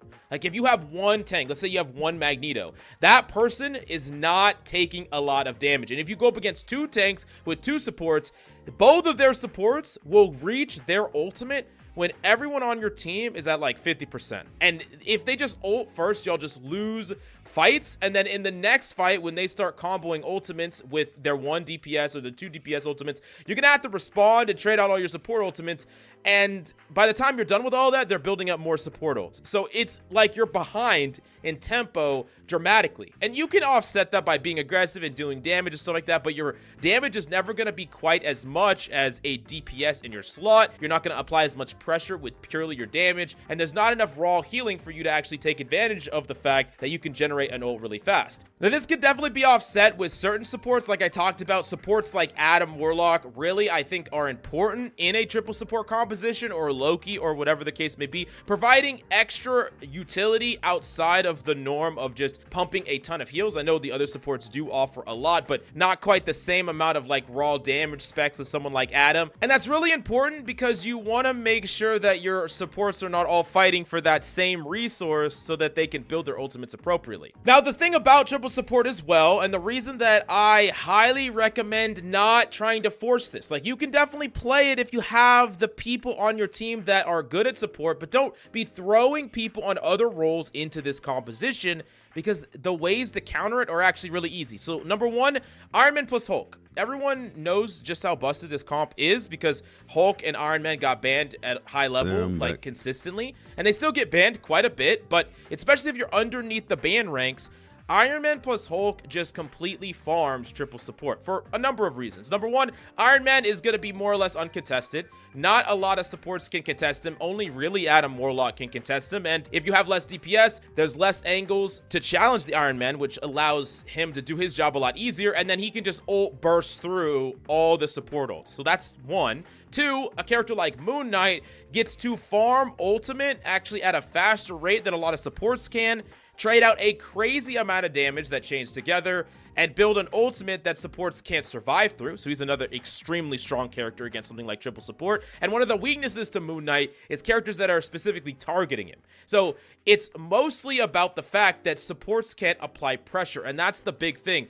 They can't go and chase a Moon Knight down on the high ground that's just constantly free aiming, free shooting, free dealing damage. But, you know, Psylocke can, and freaking even Black Panthers can, and Star-Lords can, and a lot of DPS can, and even some tanks can, but triple support cannot. And that's the weakness of this composition. And a lot of people are acting like it has none. It definitely does. Another super strong character against this is Hawkeye. I know Hawkeye does get banned quite a bit at high elos, but in elos that he's not banned, Hawkeye just gets to free fire. Once again, it's a character that if you do not directly contest him, he just gets to shoot and shoot and shoot, and eventually he kills somebody, right? He just gets to kill people for free. And honestly, Hawkeye is actually escaping bans at high elo a lot more, but he's a great character to punish a lot of these triple support compositions, because who cares about ults when, you know, every 5th shot you kill somebody? I mean, that's as simple as it is. Now, of course, we have some of the more obvious combos like Groot plus Moon Knight, which is just a kill combo through defensive ultimates. And if you just generate this every single fight, you just Groot ult everyone together, then you Moon Knight ult them, they're just gonna die, they're just gonna fall over. You can even do something similar to this with Namor ultimate as well, depending on the support ultimates. But having a combo of ultimates that can guarantee win you a fight at certain core checkpoints is extremely powerful and one of the strongest duos I could recommend. But the list of counters doesn't stop there. We also got to talk about characters like Wolverine that can legitimately just pull tanks way out of position to a point where supports can't really keep them alive or keep them up, and then they just basically get a tank deleted. They just take a tank way out of position, get that tank killed, and yeah, supports are just kind of left there, you know, hoping and praying, because that is a super powerful way to interact with the fight that, you know, supports can't necessarily stop. Invisible Woman does have quite a bit of counterplay into that, but I actually don't even think she is one of the strongest supports in the triple support composition. We'll talk about that a little bit more later. Now, to round that out, we also got to talk about Magneto, a character that is actually seeing probably just as much, if not more, play than Doctor Strange right now, mainly because Magneto is great at dealing with Cloak and Dagger, and specifically Cloak and Dagger. She's super easy for you to shut down when you're playing Magneto, because she pops her ultimate, you pop yours. And if you absorb a little bit of damage, you can actually do it when she does her second dash and then pauses and you just kill her. Or if you don't absorb any damage, you can do it on the third dash. And yeah, you can pretty much do this every single time. Cancel, cloak ult, and kill her. And yeah, I mean, cloaks are getting really kind of crafty with how they're using their ultimate now. Using it high up in the air, kind of floating away, getting out of the fight. But yeah, it is undoubtedly a really strong counter to the ultimate and the composition. And yeah, we're seeing some anti-meta stuff with like Magneto saving their bubble specifically for their Cloak and Dagger to counter the enemy Magneto. Well, you get the picture. Now, the last character I want to talk about in the strong versus triple support is actually Squirrel Girl. And you might not think this because you're like, oh, spam, they're just gonna get their ultimate super fast. But the amount of pressure you put on them when you're rocking a Squirrel Girl, especially on maps like the Tokyo map on the first point, it's almost too much to overcome. You're really just applying so much crazy pressure. Everyone's really grouped up in this triple support composition, playing close together. No one is also combating you. One of the things similar to Moon Knight's weakness, Squirrel Girl doesn't want to fight people necessarily that are after her. She wants to set up and just kind of just exist and output damage, and you are going to output crazy damage and actually oftentimes beat supports to their ultimate. With Squirrel Girl, pop your ultimate's actually way better now. You can just literally snowball fights like crazy. And then in some situations, if you combine it with other ults, you can really even kill through support ultimates as well. Like, Squirrel Girl is amazingly strong, and these are just some of the characters that are really good against triple support. So if you think, hey, just play triple support and you win, it's not true. Not true at all. In fact, I think a lot of these counter characters are actually easier to run effective anti-triple support strategies than it is to actually run triple support in ranked. Now that we've gotten away from the triple support composition, let's actually talk about some meta outliers and ways that you can deal with them in your games and, you know, actually win still.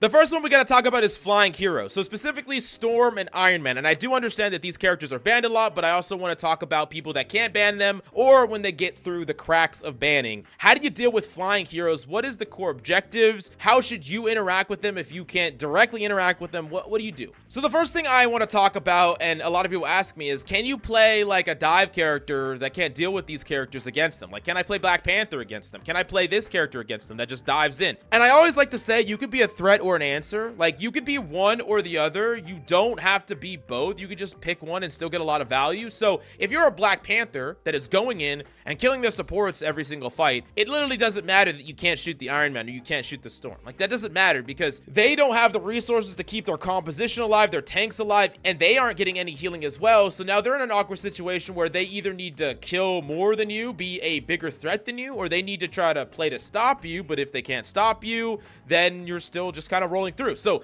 I'm not saying that you shouldn't swap. I'm saying that you might not have to swap depending on if you're a big enough threat. Like, you don't have to swap up what you're doing to directly deal with something unless that thing is a bigger threat than you are and doing a lot more than you are. Then it's like almost demanded that you play something that can answer instead, because otherwise, you know, if they're wiping your team over and over and over again and you're only getting like a pick every 4th engage, then yeah, you're not going to actually be able to win that game, right? Now, the other thing that's super important is actually just communicate location, communicate where, especially with pings. Iron Man and even Storm to an extent get kills so freaking fast if people lose their position. Like, if Iron Man has the Hulk team up, he's just gonna beam someone and they're gonna die before they even realize like what's going on. But if they know where he is, they can position in a way, or they can be ready to deal damage in a way that prevents that Iron Man from setting up in those positions. And it's a similar thing to Storm. So communication is really important here, and these characters have the ability to kind of slip in. They're almost like glass cannons in a way, where they can be and put themselves in like riskier positions where it's like out in the open, but if they're there and they have that window where they can just like instantly kill somebody and then instantly kill someone else, and it's like too late. You already lost the fight because no one communicated, even though they were actually vulnerable. The second they kind of moved into that location, if they would have taken some damage or people knew they were there, it wouldn't have been possible. Now, if you opt to play a counter or something that deals with these characters, it's your job to enable your direct counters to these characters. And what do I mean by that? So if you have like a Hela, or if you have like a Star-Lord, or you have a freaking Punisher, any of these characters, you need to do whatever you can to help those players get into positions that help them contest and survive trading damage in those positions.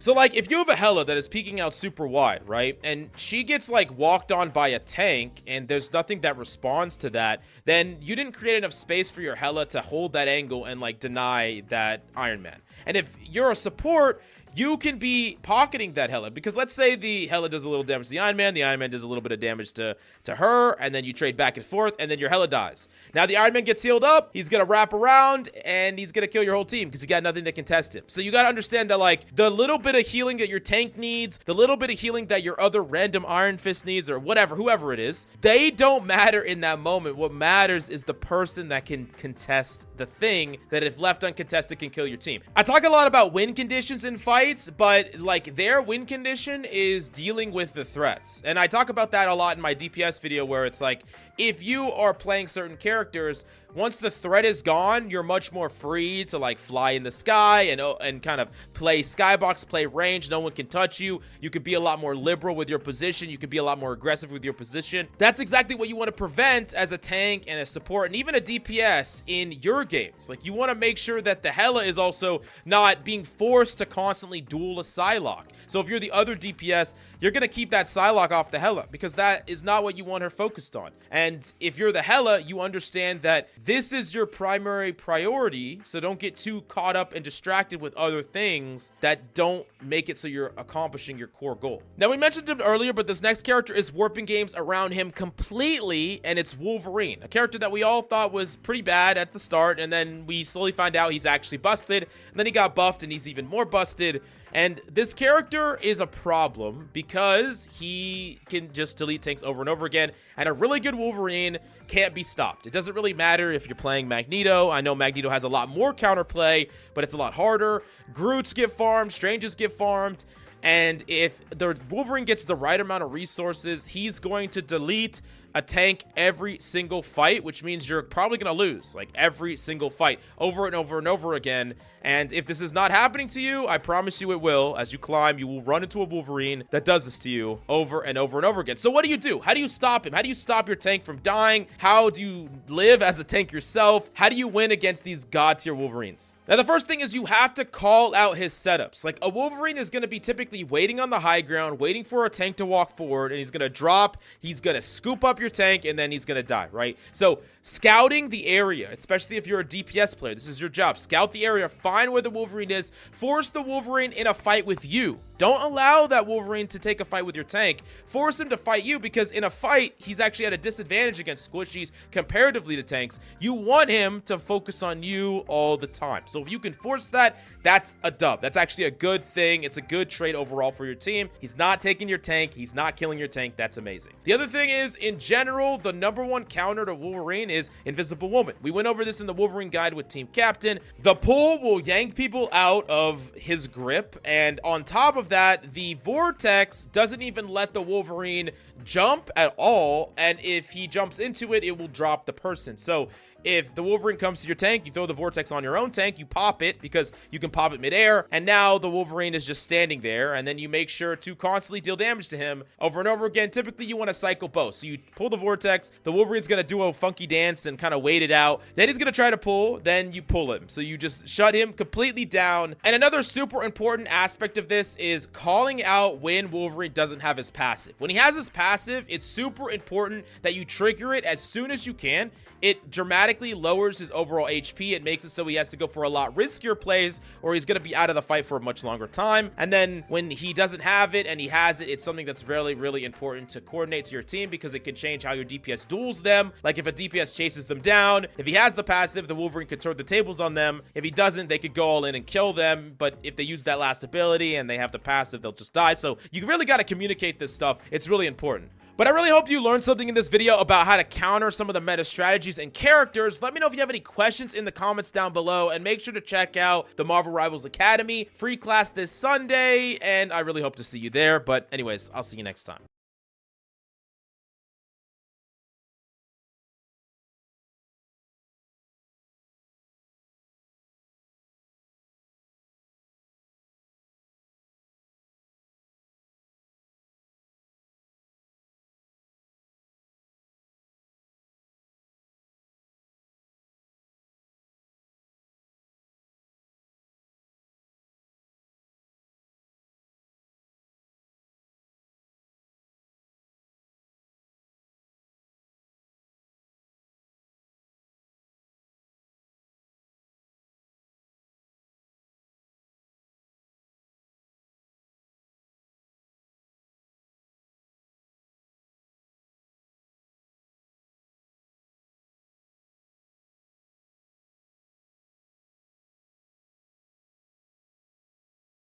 I love how we thought he was going to stop doing rallies. Beautiful city to celebrate the historic first week in the White House. That was definitely historic. Yeah. And I had a lot of help in winning. Joe Lombardo, your governor, is here someplace. Where's Joe? Thank you, Joe. He loves the rallies. You're looking good, Joe. Thank you very much. What a group. But look at who you have next to you. Okay, this is going to be an hour. Lock in, guys. Yep. Lock in. Also, he's Lieutenant already, Governor Stavros Anthony. Okay. Stavros, thank you very much.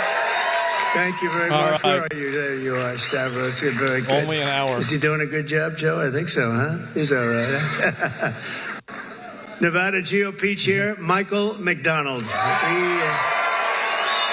He did something which not a lot of people have been able to do, but I think Republicans are going to start winning this state. You know, typically they don't necessarily do so good. We did really well. Didn't Trump win Nevada? I thought he did. Landslide. That's really why I'm here, I must be honest with you.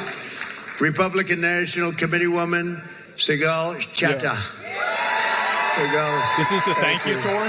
Wherever you may be. Hi, Sigal. Thank you very much. Republican National Committeeman Jim DeGraffenreid.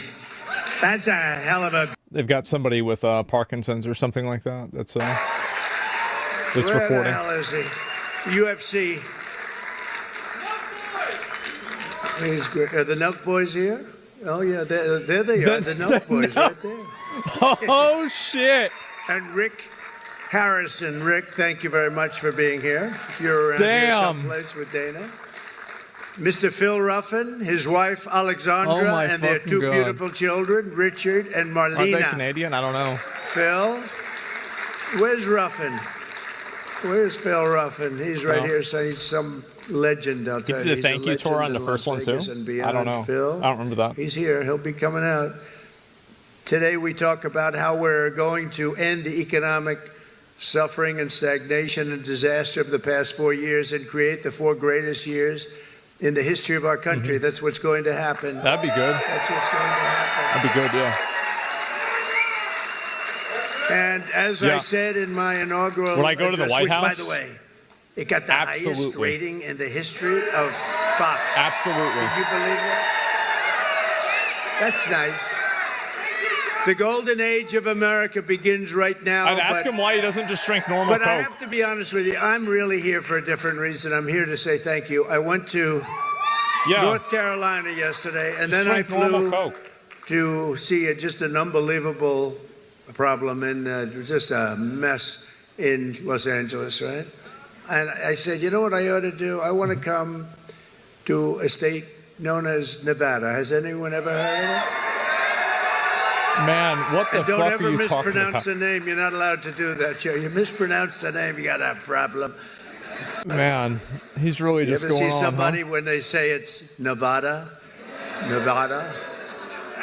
Oh, No, God. they're in deep trouble. I want to come to Nevada to He's yapping, yeah. to pay my respects because this is the only Republican win of this state. This is going to be a long decades, one. And it was a Yeah. very big landslide. Lock in, boys. But I think Republicans are going to win a lot now. But we had a big win, and it was an early win, and that was a bad signal for the Democrats. They heard that we were leading so big here, and Joe helped us so much, and a lot of people in this room helped us a lot. Special group. And Donald so I said, you know Biden. what I'll do? Yeah. We're going to fly around it. And I said, let's fly right over it. Let's land, and I'll do something, and I'll just say it. But I want to say it, and I'm almost saying it right here for the media. I just came here because I wanted to thank the people of Nevada for giving us such a big win. Yeah.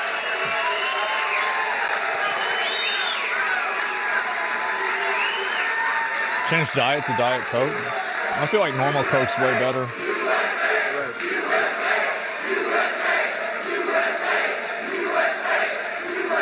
Catch you guys later. A lot of great friends. I better not introduce them all. I'll be here all day. Under our leadership, we're going to defeat Vanilla inflation, bring down prices. We're going to raise those wages. They're going to go up. I have a Coke t-shirt. They're going to go up. Put more money in your pocket, secure our borders, restore law and order to our cities, and we're going to make America Coca-Cola. great again. And Yeah. for 4 long years, the last administration waged war on the American middle class and everybody else. They had a lot of wars. We had no wars when I left. You know, we defeated ISIS, and we stayed out. Nobody wanted to mess with us. They had a lot of wars. We're trying to put them out.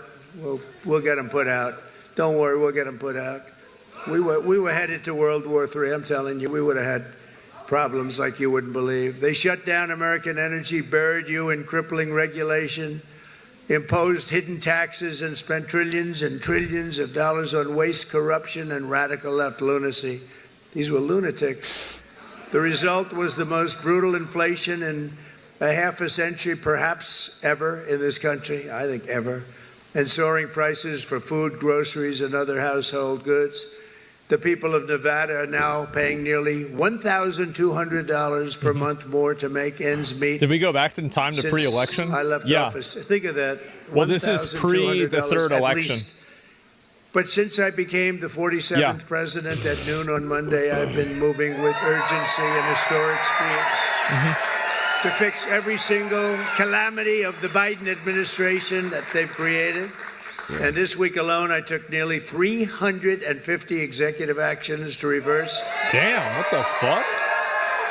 The horrible failures and betrayals that we inherited from a group of people that didn't know what the hell they were doing. What they've done to this country, especially the open borders, massive amount. where they have, think of it, 21 million people came in. Many of them are criminals, murderers.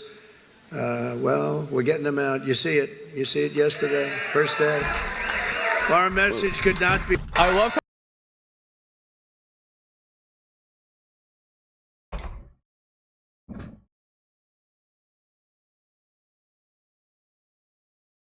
The meta.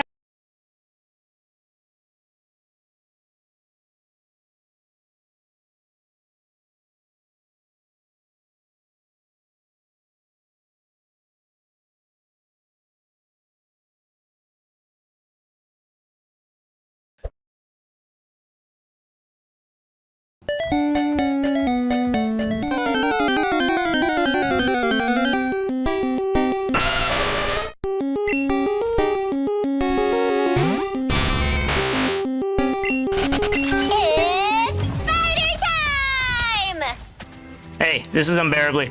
Penny's spider nest.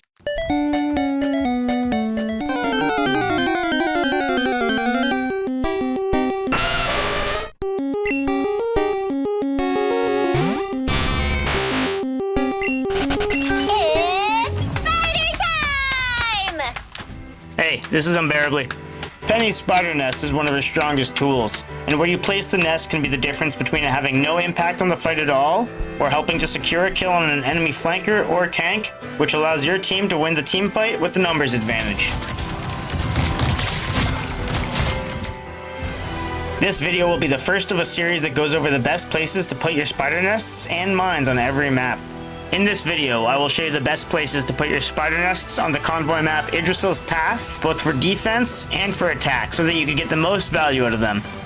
Now, not every nest and mine location is as good as the next, but I will try to show you a variety so that you can be flexible in your games and not feel like you need to place the nest in one certain spot every single time. That said, there are definitely times when one spot is the most preferred. To begin, a quick rundown of the spider nest itself, including some hidden features the game doesn't tell you. The nest has 350 life and produces a 12-meter web around it. Every 3 seconds, the nest produces 2 spider drones with a maximum of 10 out at a time. These drones target any enemies within the web and each do 40 damage. Penny can also extend the range of her nest's web with her other abilities like her dash, snare, or ultimate. A massive shout out to Alex Nguyen 6631 for pointing out in the comments of my last video that you actually can stack the heals from Penny's nest with her other webs. When standing on one of her webs, Penny gains 50 healing per second, which converts into an overshield at max HP, capping out at 150 extra life. Here I am showing you that with only 2 webs, the difference is minimal. However, once you stack up 3, the healing per second goes up to 75. And with 4 webs stacked on top of each other, it shoots all the way up to 100 heals per second. Knowing this means you could drop a few webs under your feet when you're between your nest and the enemy tanks, and be able to tank way more damage as you keep healing up. Finally, it's important to know that the nest has a max cooldown of 15 seconds, but if it's still at full HP, the nest can be disabled and recast right away. For every 25 damage dealt to the nest, it adds roughly 1 second plus 1 before it can be recast. So, if it only takes 25 damage, then it will have a 2-second cooldown. Here, for instance, it takes 200 damage, which would mean 8 plus 1, giving it a 9-second cooldown. There might be a more precise equation for this, but this seems close enough. While playing defense, Penny is great at creating a safe zone for your team to fight in, while also making it difficult for the enemy to push forward or to flank. Focus on setting up a defensive barrier with your spider nest, while laying traps for the enemy healers and flankers with your mines. Once the match starts, I race to the front and I set 1 to 2 good mine traps in areas that I expect the enemy healers to walk. I then place my nest on this ramp right here behind the ledge, which helps create a defensive line along this path. This also covers key areas with my web, like this ramp that the enemy loves to take, as well as the main road itself. Another option for when the enemy team has flanking characters or a Groot tank is I move the nest up here by this tree. This covers the back door from pesky flankers while forcing closer range tanks to move up the ramp to contest you. Each of these nests are in a good spot because they force the enemy team to move either around this bend or over the ramp if they want to contest them. With a few well-placed mine traps, the first point can be a really good position to hold. Here I did forget to place any mines before setting down my nest, so I lost a couple seconds before my next mine comes off cooldown, but this clip is still a great example of how a good setup with Penny can shut down a pushing team. 3, 2, 1. You need to stop that vehicle in its tracks. Watch out for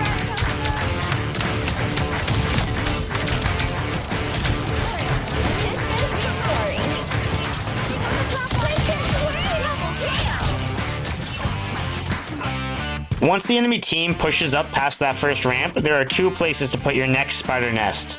If you have the time to set up, destroying this tree and placing it behind this pillar is quite strong. You can stand in front of it and protect the nest with your body, so the enemy tanks have to come around the bend and into the open if they want to destroy it. I try to place a mine trap on top of this ledge to prevent the enemy from just shooting your nest from above, as well as along this back wall so I can hopefully catch a healer.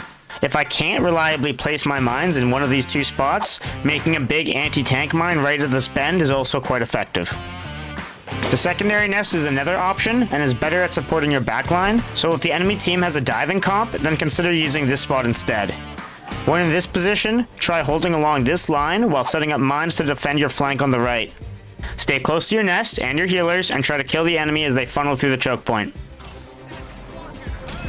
In this clip, you see how well Penny can lock down a defensive line, and by using cover to force the enemies to come fight in the open, I'm able to set up a solid mine trap for when they start pushing forward.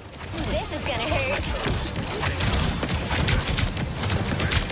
I also show how powerful stacking up 3 to 4 webs on top of each other can be. Like, look at my health as I'm taking damage, and how quickly it's not only healing up, but also getting an overshield if I ever hit max. This is gonna hurt.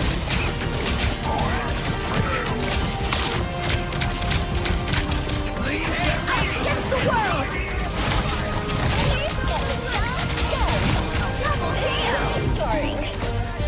Finally, if the card is about to be captured and there's a wild brawl for the point, just place your nest here as it can pump out damage and heal you while you're contesting the point.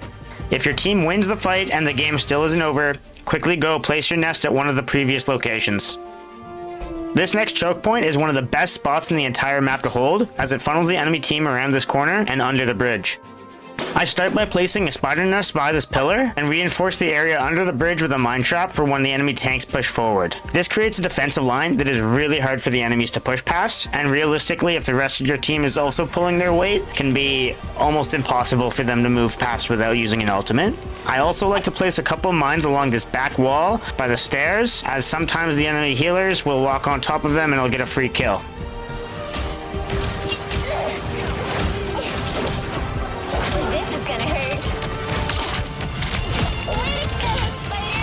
Here I started off doing alright by staying near my nest and using it to hold the space, and I even managed to get a couple kills.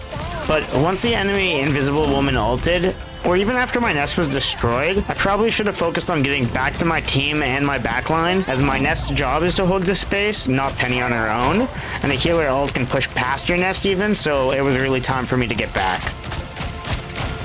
Instead of repositioning with my team, I then died and they were able to push forward. This final choke point can also be quite good to hold until your team gets wiped, because getting back through the door is next to impossible without a support ulti. So if you're able to hold it, then it can be quite strong, but as soon as you lose it, it's almost impossible to get back. I like to place my nest in this crevice or back behind the wall by the gate. Both are pretty similar in that the enemy needs to push forward up the road if they want to contest them, while they still also work to defend your backline from any flankers like Black Panther or Spider-Man. A mine trap on this ramp by the door almost always gets me kills on the flanking DPS, and if you're able to get a mine trap back behind this pillar, then the enemy healers will often die walking over it. If the enemy team has a flyer like a Storm or an Iron Man, they're able to get some pretty easy angles on these two spots though, so in which case you want to move your nest back behind this pillar on the right. This is a pretty good position where it could still be useful, although it's not as good at defending the cart itself and contesting the point against the enemy tanks. You just don't defend in here. You can help your team hold the enemy at the back of this hallway by placing your nest up close to the wall here. And if the webs don't wrap over on top on their own, then I extend it myself by webbing on top of this ledge. This stops enemies from walking up there and just destroying your nest from above. I also usually set a mine trap there, as well as along this back path, so that I can prevent any enemy flankers. Once the enemy cart has been pushed up to the bend, it's time to make sure that you move your nest way back behind this rock, and the new defensive line will now shift here. In this clip, you see that I ignored the previous room, so I could come set up in here, and after getting my nest and a couple mine traps down, I just let my good prep do all the work for me.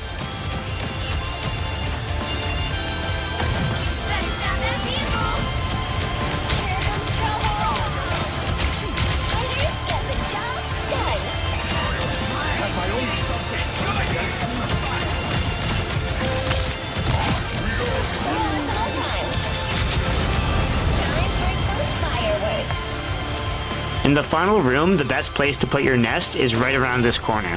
This allows the web to contest the cart, which will both help damage the enemies on point, as well as keep you healed as you're contesting. Usually by this point in the game, there's not much time left to set up, so focus on placing your mines around the nest to help burst down the enemy tanks. If you do have a bit of time to prepare, but for some reason not enough time to set up in the previous room, then try to place a mine trap here or here to potentially catch a healer or flanking DPS. Next, we move to offense, where you want to focus on placing Penny's nests in locations where they can defend your backline from any pressure, or can help hold your team's progress after a good push. I also want to say that Penny does not work very well as a solo tank on offense. If you are the only tank on your team and it's your turn to attack, then you should probably switch to a better solo tank. The same thing applies for if your other tank switches midway through the round. While pushing as Penny, I like to place my nest on this ramp here. This lets its web extend over into the enemy defensive area while also being nicely protected from the enemy destroying the nest itself. Doing so also gives your healers a safe space to hang out while they keep the team up. I also try to get some... What?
Nada 7.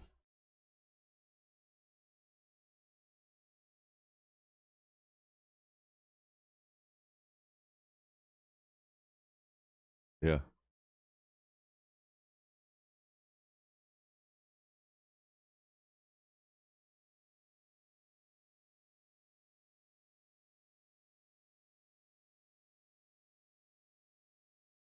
Trump calls out the mayor. Let's go ahead. We're going to look at this. Thanks for covering these events. Yeah, no, I know that there's a lot of people that have been, you know, people have been very divided about, you know, me covering different topics or doing different stuff. And overall, I feel like that's just what's always going to happen, is that I just always am going to have, like, I mean, it's the same thing with like that Johnny Depp thing or like Lost Ark or Final Fantasy. There's just going to be different things that I focus on for different reasons. And that's going to be it, right? Do what you want. Yeah, I always do, right? And that's what I've always tried to do. Anyway, we'll move on. So apparently this is some big fucking thing that happened with like these fires. Here we go. I often agree with you on tariffs, but how about no tariffs on building materials for the next 3 years? Well, we'll take a look at that, actually. Mr. President. We'll take a look. The Mayor, please. Yes. First of all, let me just take the opportunity to officially welcome you to Los Angeles. Really appreciate you coming, and especially you come just a few days after your inauguration. So I want you to know that your presence here is very much appreciated. Let me also say that I know you had an opportunity to see the devastation. You've seen the extreme loss, the grief that people are going through here. And we are 100% committed to getting this neighborhood rebuilt again. You mentioned a couple of things in terms of us expediting. So not even looking at her. I signed executive directives right away so that we could cut the red tape. We could get people back building as fast as possible. And we're going to continue doing that. Yeah, the one thing is they are saying they will not be allowed to start for 18 months. No. That will not be the case. Okay, I just hope that you're will right. Not, you can hold me to it. There's 4 groups said that. No. That would be it. They should be able to do it. They should be able to start tonight. That will not be the case. You know, first we have to take care of, to make sure that there's not getting rid of the hazardous waste, cleaning things up so that people can start right away. And just like you said, if somebody had their house was destroyed and they're going to rebuild essentially the same, maybe a little bit longer, a little bit higher, they really shouldn't have to go through much of a process. So I want you to know that we are expediting that. We absolutely need your help We need the federal help. You're a You've got it. builder. I told you. You will have no permit problem. There will be zero delay. And as far as I'm concerned, you already have the permits. And, and the resource. I am more worried. Great. I met at least 8 groups of homeowners, and I'm much more worried about the fact that they said it's 18 months exactly, and they were devastated. They want to start now. They want to start removing things. They're not allowed to do it now. And you mentioned hazardous waste. Well, the hazardous waste. What's hazardous waste? I mean, you're going to have to define that. We're going to go through a whole series of questions on determining what's hazardous. Nope. I just think you have to allow the people to go on their site and start the process tonight. And we will. Okay, good. You can come back and check. Last night, 18 months. So if that's not the answer, Mayor Bass, what is the answer? Because that's what we were all told last night. Well, and let me just tell you that we are going to do everything we can, slashing regulations, expediting everything so that people can begin the process right away. You know, I think nobody going to buy that shit because she's not giving them a number. Disaster Recovery Center on Pico and Westwood. We have building and safety there. People are already contacting the local agencies. We're bringing our city departments together so that people don't get caught in the loop of going from one room to the next. We want them all to be in the same room so that you can get busy rebuilding ASAP. Absolutely. Yes. And we will clear the lots, absolutely, in the city and in the county. We are working together. Both levels of government are working in unity. Engineers, that'd be 18 months. Is it not 18 months? Is it like that's the answer that we got, and that's what we're all hanging on? Yes. So if you're telling us now faster, is it 6 months? Is it? I mean, all of our lives, rents, all this stuff is weighing on this. 6 months is no good. And the number one thing that we are going to do immediately, and you will see this happen, is to clear out the debris. And you know we're concerned right now over the weekend because of the potential rain, but we are going to move as fast as we can, but we want you to be safe, and we want you to be back in your homes immediately. But the people are willing to clean out their own debris. It doesn't cost a lot. Yes, and they can. You should let them do it because by the time you hire contractors, it's going to be 2 years. If a family... The people are willing to get It's kind of crazy how, like, it's hard to know, like, really, like, where things actually stand in a situation like this. But I feel like the way that she advocates for this kind of stuff, it's like the, you know, people that are advocating for, like, the process of, like, bureaucracy. And I think that that's one of the reasons why people are kind of tired and they want to see, like, the Doge stuff and everything. Because there's like all these processes and all of these restrictions and this red tape and everything where like you just can't, like it's like things become too big to move. A dumpster and do it themselves and clean it out. And they can. There's not that much left. It's all incinerated. That's right. And you know, it's just going to take a long time if you do. You can do some of it, but a lot of these people. I know that guy right there that's talking. I know my people. You'll be on that thing tonight, throwing the stuff away, and your site will be. It'll look perfect within 24 hours, and that's what he wants to do. He doesn't want to wait around for 7 months till the city hires some demolition contractor, and that's going to charge him $25,000 to do his lot.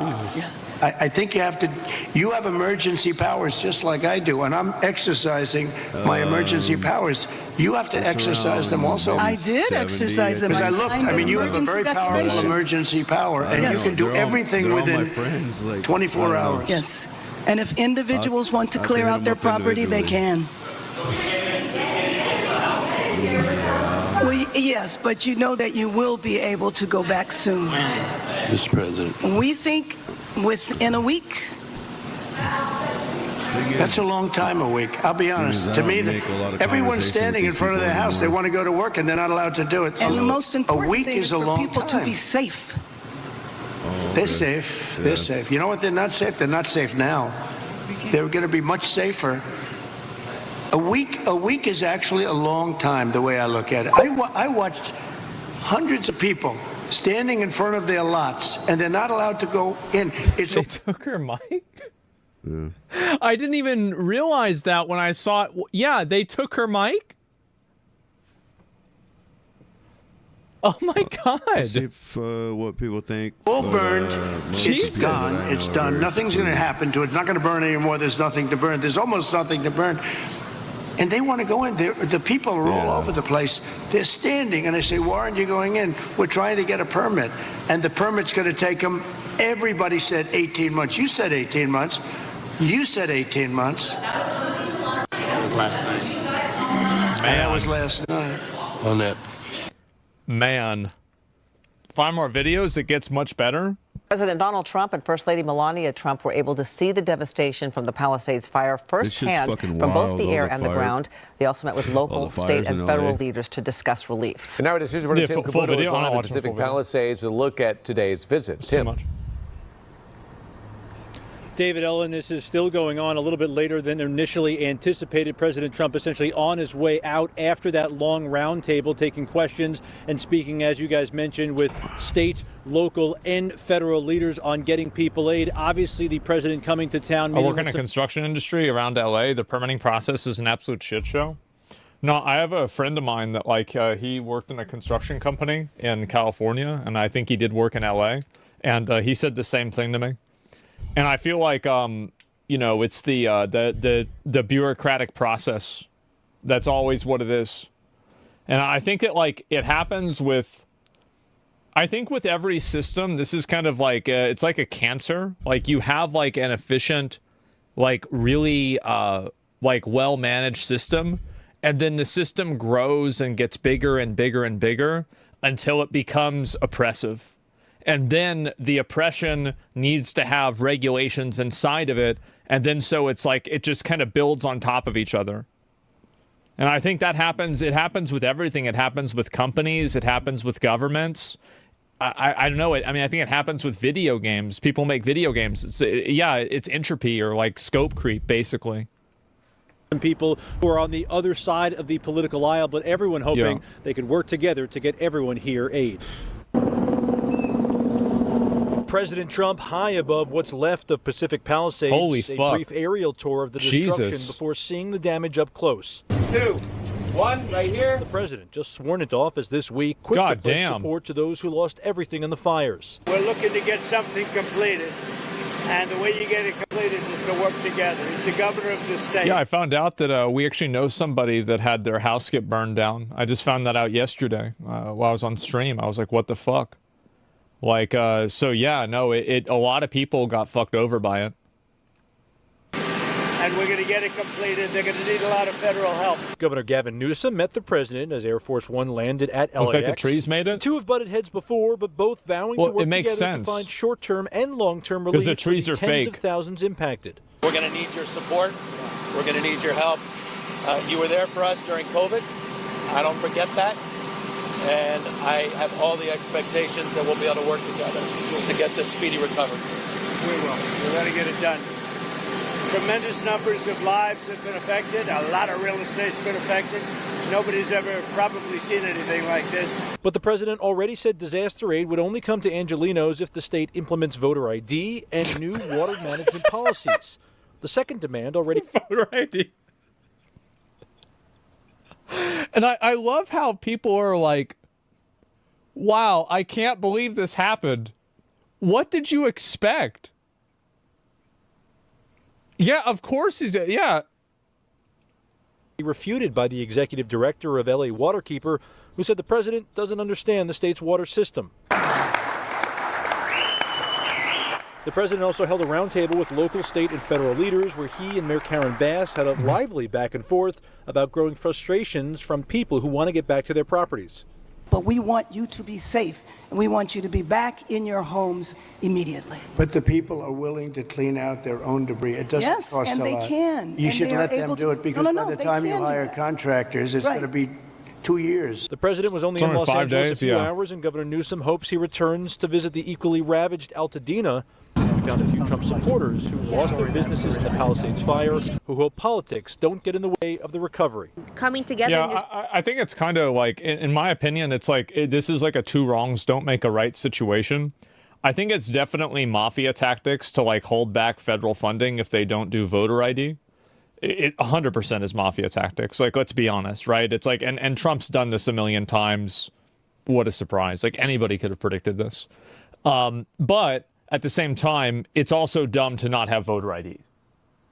So it's like, they're stupid for not having it, but I think that it's kind of not fair to withhold funding from, like, the actual citizens. So that's my take on it, honestly. Putting our political beliefs aside and joining together again, I do believe that we can, but just everyone has to put, whether it's ego, their own personal opinions, and just come together. And I think that we can. President Trump, as I mentioned, only visiting the Palisades fire. He says there's a reason for that. Sources saying that he didn't. Yeah, I think there's one more of these too. They pay so much taxes. They can't play politics with this. Yeah, I think so too. And they should be helping people, not trying to make a deal. Yeah, no, I get that. I mean, I have the same viewpoint on it. I'll see if there's any more of this, if there's any other information about it or not. I have no idea. But we are going to move as fast as we can. This might be the same thing. But we want you to be safe, and we want you to be back in your homes immediately. But the people are willing to clean out their own debris. It doesn't cost a lot. Yes, and they can. You should let them do it, because by the time you hire $25,000 to do his lot, be able to go back soon. We're trying to get a permit, and the permit's going to take them. Everybody said 18 months. You said 18 months. Yeah. You said 18 months. Safety is always the excuse. That was last night. And that was last night. On that. Right. When was the first time? It was yesterday. Mr. President, we're going to be together next week, and during the interim, many of us are involved in, and Tom McClintock, who you know has been an expert on this for years. That's right. We are going to be putting conditions on the money that do two things: require that it be done timely and affordable, and then secondly, that we protect those who will come afterwards. They use safety to avoid responsibilities. They use safety in order to maintain a bureaucratic apparatus.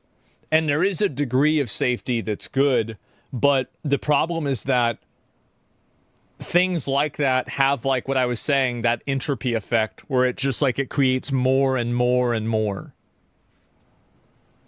As we speak, there are 6,000 acres burning in my district on the Mexican border. There will be more fires until we include in any disaster relief items which will prevent it or at least mitigate it from happening again. Some people say, how do I know? Because this manifests in every single company and in every single group of people, and I think that it's a core human behavior, and it should be an expectation that it would also manifest in the government. I think that excess tends to exceed, and exceeding leads to excess. And whether it's a guild in a video game, whether it's a company, whether it's a video game itself, whether it's a government, whether it's anything, I think that one thing that's common is that people create problems and then create positions to solve those problems. So that's the reason why I think it's happening, is because it happens with everything. And so, like, what are the odds that this thing that happens with everything is happening? I'd say pretty high. So you're going to see us proposing both of those. Water. Little things like water. You know, the party of common sense. See, we're the party of common sense. You're not, in all fairness. Yes, sir. We like water to put out fires. It's really quite efficient. Jesus. Right. Thank you, Mr. President. Mr. President. Thank you, Mr. President. Oh, God. Holy shit. Yep. Let's see if there's any more of this. Should be an expectation. Be surprised about how many people don't follow simple safety logic. Yeah, of course not.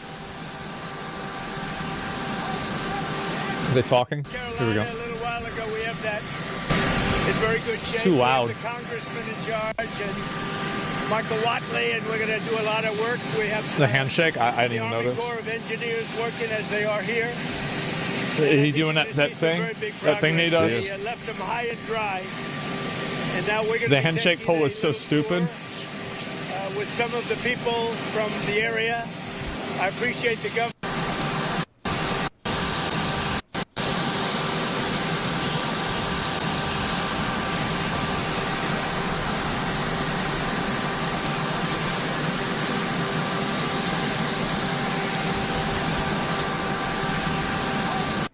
they left them high and dry. And now we're going to be taking a little tour. Some of the people from the area. I appreciate you guys coming out and meeting me, Kevin. Oh, fuck. Thank you very much. And we'll be talking a little bit. We want to get it Skull, fixed. it's ridiculous. We want to get the problem fixed. And yeah. there'll be some ways, but in fifth grade. Got hit by a bomb, right? Yeah. Like you got hit by a bomb. Would you like to say something? Most importantly, thank you for being here. It means a great deal to all of us. Not just the folks in Palisades, the folks in Altadena that were devastated. We're going to need your support. We're going to need your help. This dude is Patrick Bateman, is he? I don't forget that. And I have all the expectations that we'll be able to work together to get this speedy recovery. We will. We're going to get it done. Tremendous numbers. Google Newsom's hand after his handshake. Jesus Christ. Nobody's ever probably seen anything like this. You could almost say since the Second World War, when you think of it. I mean, nothing like this has happened. It's like, yeah, for sure. We're going to get it fixed, so we'll get it permanently fixed, so it can't happen again. And again, we'll be talking a little bit later, and we'll get it worked out, okay? I appreciate it, Mr. President. Thank you, guys. Thank you. Thank you. Thank you. I thought it was going to be round 2 for a minute there. A lot over the past week over what has happened in the state. How do you plan to we got to get it finished. We're looking to get something completed. And the way you get it completed is to work together. It's the governor of the state. And we're going to get it completed. They need a lot of federal help. Unless you don't need any, which would be okay. We're going to need a lot of federal help. So we're going to take care of things, okay? Yeah. I have all the confidence in the world we'll work that out. Thank you, brother. Thank you. I guess some of you are coming with us, and some of you not. Thank you very much. No, I mean, I'm going to be honest. Like, I feel like this is what he should be doing. I mean, like, yeah, that's what he should be doing. I feel like the only thing that I wish there was more of is the Ukraine war. Like, that's the only real thing I wish that they had kind of sorted more out of. But I feel like that probably takes a lot more time.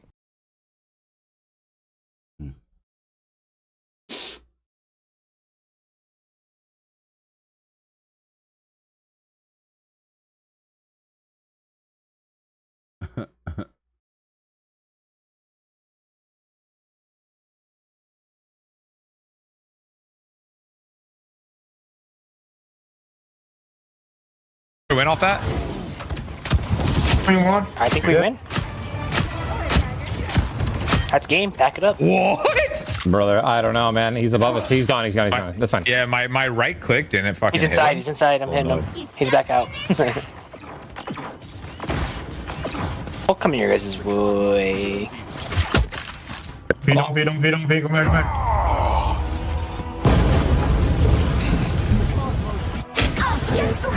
Yo, dude, I got sniped from their Hulk.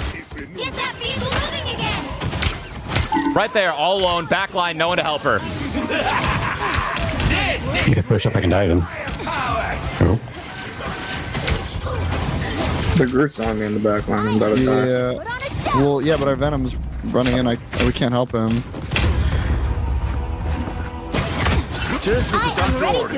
Bro, I don't know what to do. I don't know what to do. I'm just gonna fucking go cloak. Room for negativity in the world. We have to spread positivity and we have to spread the peace. And when I look at someone like you, someone who obviously I watched growing up, I'm like, you know what? It's time to fix things. And yeah, look where we are now. I mean, I'll start. You don't really have to say anything at all. Officially, obviously, sorry for that, man. That was, I can, the blame it on the alcohol. There's a whole song about it, but it's no excuse. I don't think I've ever been that drunk in my entire life, but also no excuses, brother. Just kind of. No, it's okay. Just soft. Jury, executioner. Brother, hold. Are you seeing this? I'm holding left click on you. How did I keep you alive so long? I kept you alive for so long. By their whole fucking team. I just sat there with left click on you, bro. Fucking dog Starlord player. By the eye of Agamotto. We can touch. Keep touching, guys. Keep touching. Keep touching. I'm gonna fucking die though. I literally just Okay, not too shabby. Not I too just shabby. 1v1'd him. We're fine. I literally just 1v1'd him as Bucky. 3. Or fucking rock, whatever the rocket. Things up, including which side you're on. Who are you calling a raccoon, huh? You'll need a top Ninja. They're getting into your head, bro. They're getting into your head.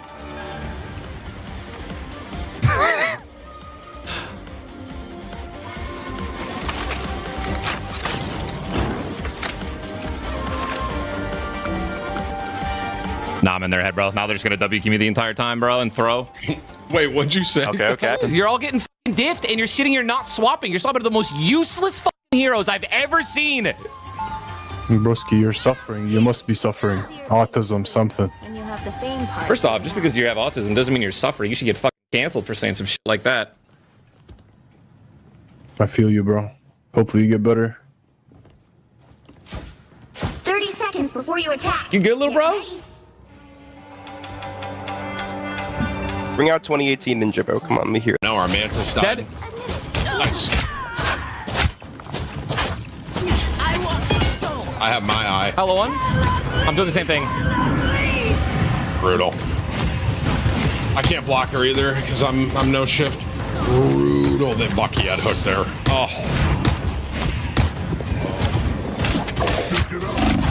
Are we shitting me? Oh, sorry for casting chat. Oh, these guys just ancient.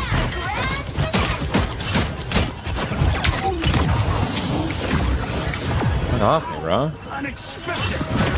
What the hell is going on, bro? Look at what the fuck do I do to that? Dive. All right. Oh no. I mean, Hulk. What do I? Oh, I can shield him. I can shield him in the air, can't I? Probably. It can also. Yo, can you guys fly around in the low? Can you guys fly around real quick? I want to see something. Fly around. Danger. Family still comes first. You just trying to look at your character? I mean, no. Look, like it's like yeah, you can. I mean, I can, but anyone.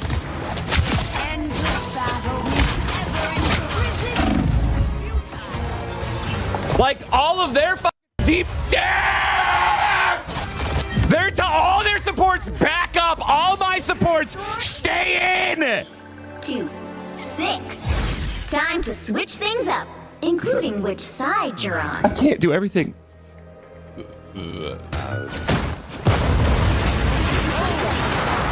Teleporting. I'm dead. I died in a second. We didn't get anyone with that. Luna down. We lost our fucking Namor. We lost our healer. We lost our tank. Jesus. All right, yeah, that's it. That's it, bro. I'm getting off. That's it. I want to play all night. Dude, we are the teammates. It's swapped. It's changed. It's switched. Oh, no. Wait, what'd you say? Okay. You're so bad, holy. And he said, do your taxes. What does that even mean? Take stuff that doesn't belong to you. Oh, no.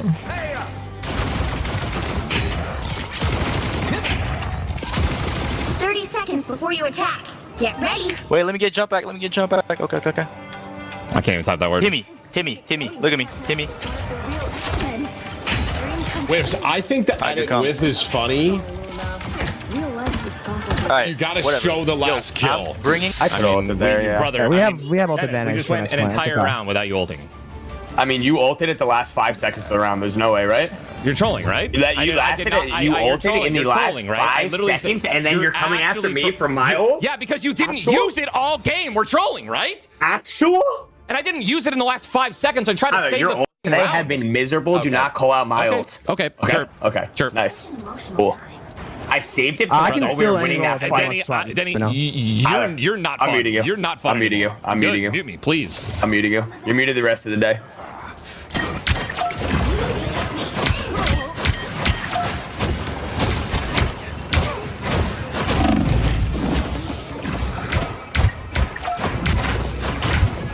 Bro, this guy, I just made Loki literally solo. Oh, hold up.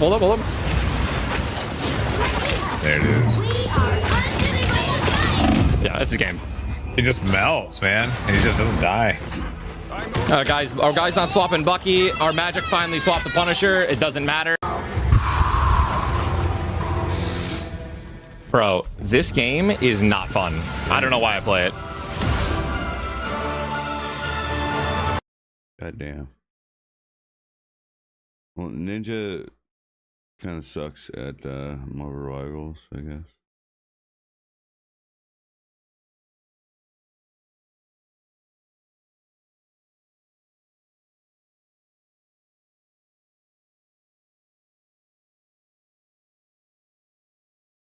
I smoked a shroom vape. What?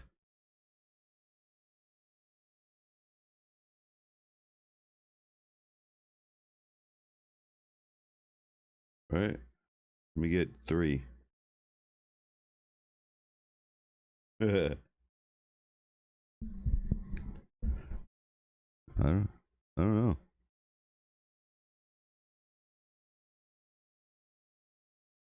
If you're looking to pick up a Vanguard that's strong and actually fun to play, look no further than our boy, Groot. Personally, I'm not big into Marvel, but just look at this little tree dude. He's awesome. Also, Groot is probably the single most tactical tank in the game. He literally changes the terrain of the battlefield and can dramatically impact the positioning of both teams through his walls. Not only that, he does a ton of damage and is a significant threat to any squishies that come near him. The problem is, his abilities are deceptively straightforward. There's actually a ton of small tech to learn when mastering him, most of which the game does not tell you about. So the goal of this guide is to give you all the info you need, what his abilities actually do, how to play him, and all the lesser known tips and tricks. I'll start off with some basic credentials. I'm primarily a Vanguard player, currently Grandmaster 3. My main is Groot, and I do have Groot at lower proficiency with 20 plus hours on him across multiple accounts. I'll start by discussing his abilities a little bit. You can always just press F1 to read the ability descriptions, so I won't waste too much time going over what they do. I'll just give a brief overview, then give some tips on how to use each ability. If you already know the basics of Groot, feel free to skip ahead. I'll be sure to have all the chapters marked. Vine Strike is Groot's primary fire. It does 70 damage per hit at a 20 meter range. This means you can kill any squishy with 4 shots. It's a projectile but comes out very fast. If you're able to isolate any healer, they should be forced to use utility to escape or they will die. As Groot, you actually have very high kill pressure. The only thing you really need to get used to with his left click is the speed, angle, and rhythm of how it comes out. Once you have this down, you can hit almost every shot within a 20 meter range. It's also important to remember this is a third-person style game, so your shots aim towards your crosshair but come from the left. Here's how I like to aim with Vine Strike. In close range, I aim as if it's hit scan. In mid to long range, when the target is moving right, aim to the right of the target. And when the target is moving left, aim directly at your target. Because your shots are originating from your character model on the left, you have to lead your shots less when the target is moving left, and more when the target is moving right. This applies to pretty much any hero that fires projectiles. When you're in close range, you should always be weaving in your auto attacks. Groot is unique in that his auto attack will knock up every third hit. These hits don't necessarily have to be consecutive, so you can left click in between each melee, but they do have to be in quick succession. In other words, you don't knock up every third melee no matter what, it kind of has to be in a combo. Spore Bomb is your right click. It's a 6-second cooldown that's essentially just an AoE bomb that does 55 initial damage with a subsequent 10 damage on the spores that follow. You should pretty much always be spamming this off cooldown. It's a great way to get chip damage in and helps a lot with finishing targets that escape outside your 20 meter range. Also, because this is so easy to hit, it's a really consistent way to proc your wall attack. Thornlash Wall is your left shift ability. You can have up to 3 active at a time and they each have 250 health. The range for this is 15 meters. This is your damage wall. It's your bread and butter combat ability. This is the wall you're going to be spamming pretty much constantly in fights. The way this wall works is that if you damage an enemy while they're near it, it will attack the enemy for 60 damage. This can happen once per second. This means you can literally 2-tap squishies if you have the wall up near them. Also, it's an AoE, so the wall can hit multiple targets. My go-to kill combo with the wall is left click, wall behind them, right click, then left click again. This will deal more than 250 damage and one-shot any low health hero. Ironwood Wall is your E. It has an 8-second cooldown and has a 10 meter cast range. This is your healing wall. The way this wall works is that it provides 40 healing per second with overshield up to 250, but the wall has to be awakened. As opposed to your Thornlash Wall that only gets awakened by you attacking enemies near them, Ironwood Wall is awakened by any ally or yourself dealing damage. You have to be within 20 meters to activate it, which is indicated by a faint green ring around yourself. Also, you can see the wall kind of perk up and come alive when you walk in range. Then when it's actively giving you health, it'll light up and shake a bit.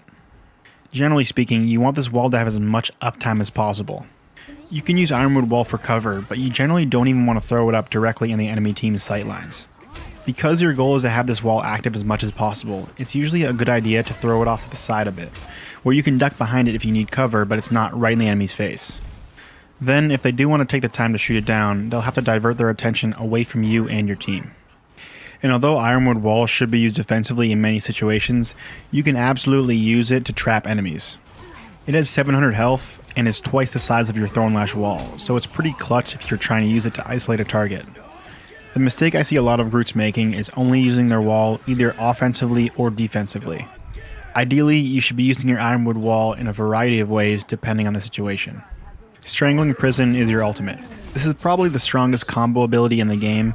If you've played Overwatch, just think of it like Zarya's ult.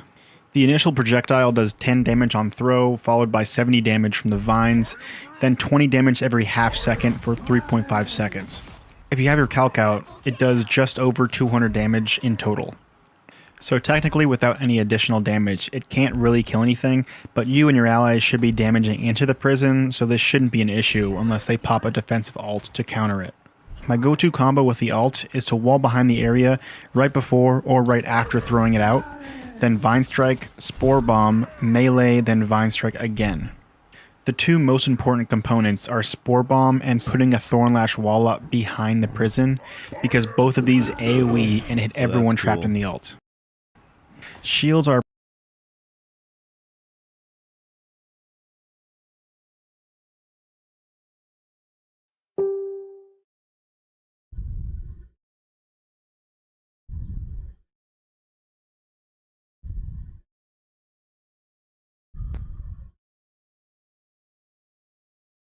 What?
Well, hey there, Whiskey Ginger fans. Thank you for joining the show. I just want to tell you, I'm on tour. I'm doing a big, old, fancy tour. I can't wait to come see you guys all over the country.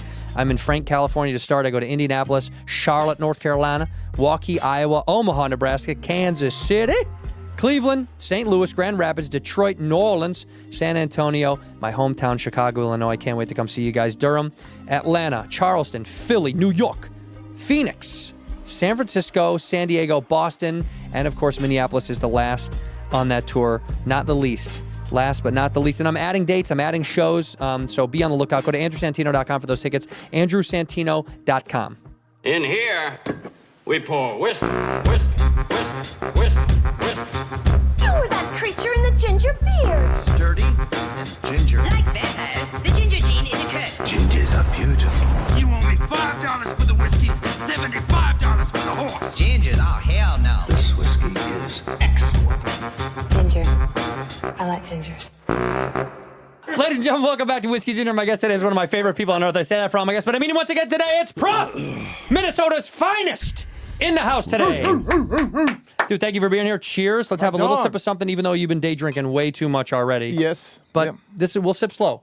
Mm-hmm. Slow? The whole thing. Okay. Off to a good start. That's fine whiskey. Yeah, it's very good. That's very good. Would you like some more? Yeah. You want some more right now? I'll sip the rest of it. Okay, great. Perfect, Let me try dude. something different this time. Yeah, what do you want to try? Pick one. This one, I don't even know what it is. Yeah, I have to pour it for you. That's the only way. Yeah, you can't pour your own. It's illegal. Oh, it's a rabbit hole high gold. I am shocked, by the way. Welcome to Los Angeles, California. I'm so like excited. it, hate it, love it. I'm excited. I don't like it. I used to hate it. I like it a little bit more. Turn around real quick. Look behind you. And Oh shit! look at that, right up there for you. Wow. Pull that mic a little bit closer to your beautiful Wow. face. Wow. I'm excited to be here, man. So you're liking it? You do like LA? I like you. Okay, that's you good. know, I like the company that I'm starting to keep and shit. Yeah. Look at how differently you pour a big one on that second. Well, you're a guest. You don't have to chug it. I think it's probably the in the history of the world, if you consider the timing of transportation, vehicles, you know, as cities rise and fall, is probably the worst city in the history of the world at the worst time. Sprawl, pollution, Homelessness. planning, Homelessness. and just debt. overall planning. The way you just look around how big it is. Yeah, it's bad. And the public transit, it's probably the worst designed city in the history of the world. I don't know. Agree. I agree. It's pretty dog shit. And boy, oh boy, do I love calling it home. You know, the one thing I like about it is that everybody left. I like that everybody left. Everyone left LA, and now doesn't it feel like? Don't you think it There's feels like space. calmer and slower? And I feel like we're cleaned out a little bit. It's nice. I've only lived here after everyone left. Oh, that's right. You don't know the difference, child. McCone McCorkery. We were talking about names before we started the show, and I need to bring up another thing. But Prof said to me that Macaulay Culkin's full name was Macaulay Culkin. He changed Macaulay Culkin changed his middle name to Macaulay Culkin. I was like, that's bullshit. So if you want to read the full name off, it sounds like Macaulay Culkin. McCulkin. No, Macaulay Culkin. Yeah. Because his name was Macaulay Carson Culkin. He changed from Carson to Macaulay Culkin. And he did it in 2018 after holding a vote through his website to choose a new middle name. That won the vote. Oh. He announced April 2019 the name was completed. He legally changed it. Sad. Do you think that's Michael? Do you think that's MJ that did all that stuff? That made him change his name? Yeah. He got him good, huh? I don't know. Yeah, I think it was. You think he got him? I think he got him good. Yeah, I think he got him good. I think after Home Alone 2 Lost in New York came out, it was all downhill from that. He had it was to too have much. it. Mhm. Michael just had. Oh yeah. It's very expensive and it's over concentrated. And it's not very a well mapped state like we're just discussing right now. Like there's no good city infrastructure of transportation because it's a giant state. And there's no, unless you're in a small area, like there's no way to. What do you mean?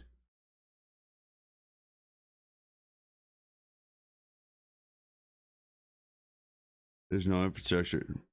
Oh, infrastructure with putting out the fires. No, they're fucking idiots. They were saving all the water for the smelt fish, which is some small ass fish that was going to go extinct. I don't know what other evolutionary traits it has, like what other species it helps survive, but that doesn't make sense to me. Why would you hoard all the water for one fish? Because they even do that with the Alaskan, well, not the Alaskan, but the salmon. They'll hoard all the water and then push it downstream so they can get the salmon to come downstream. And it's all a bunch of bullshit. It's all a bunch of political bullshit that we cannot control, that the little man cannot control. We're not possible. It's not possible for us to come together and control what's going on. Mainly because fucking 90% of Californians are fucking moronic fucking idiots. They don't know shit. So, yeah. Sorry, just went down a pipeline of all my assumptions and everything that I've fucking I've lived 39 years here. Okay, I know it. I've also been in Colorado. That was a good time.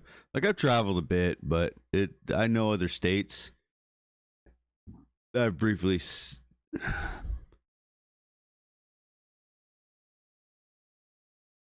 Yeah, I'm 39.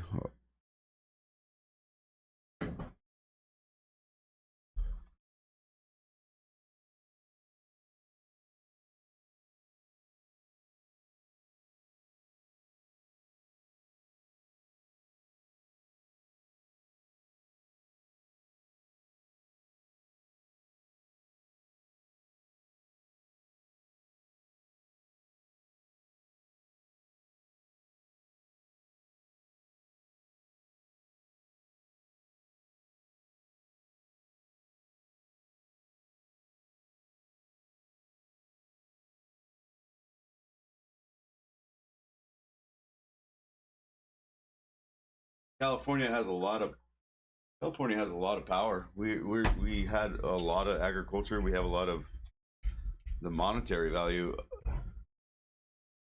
Let it. All right. Yeah.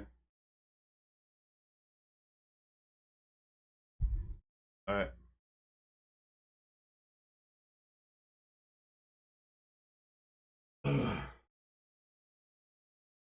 Yeah. See you, man. Have a good one.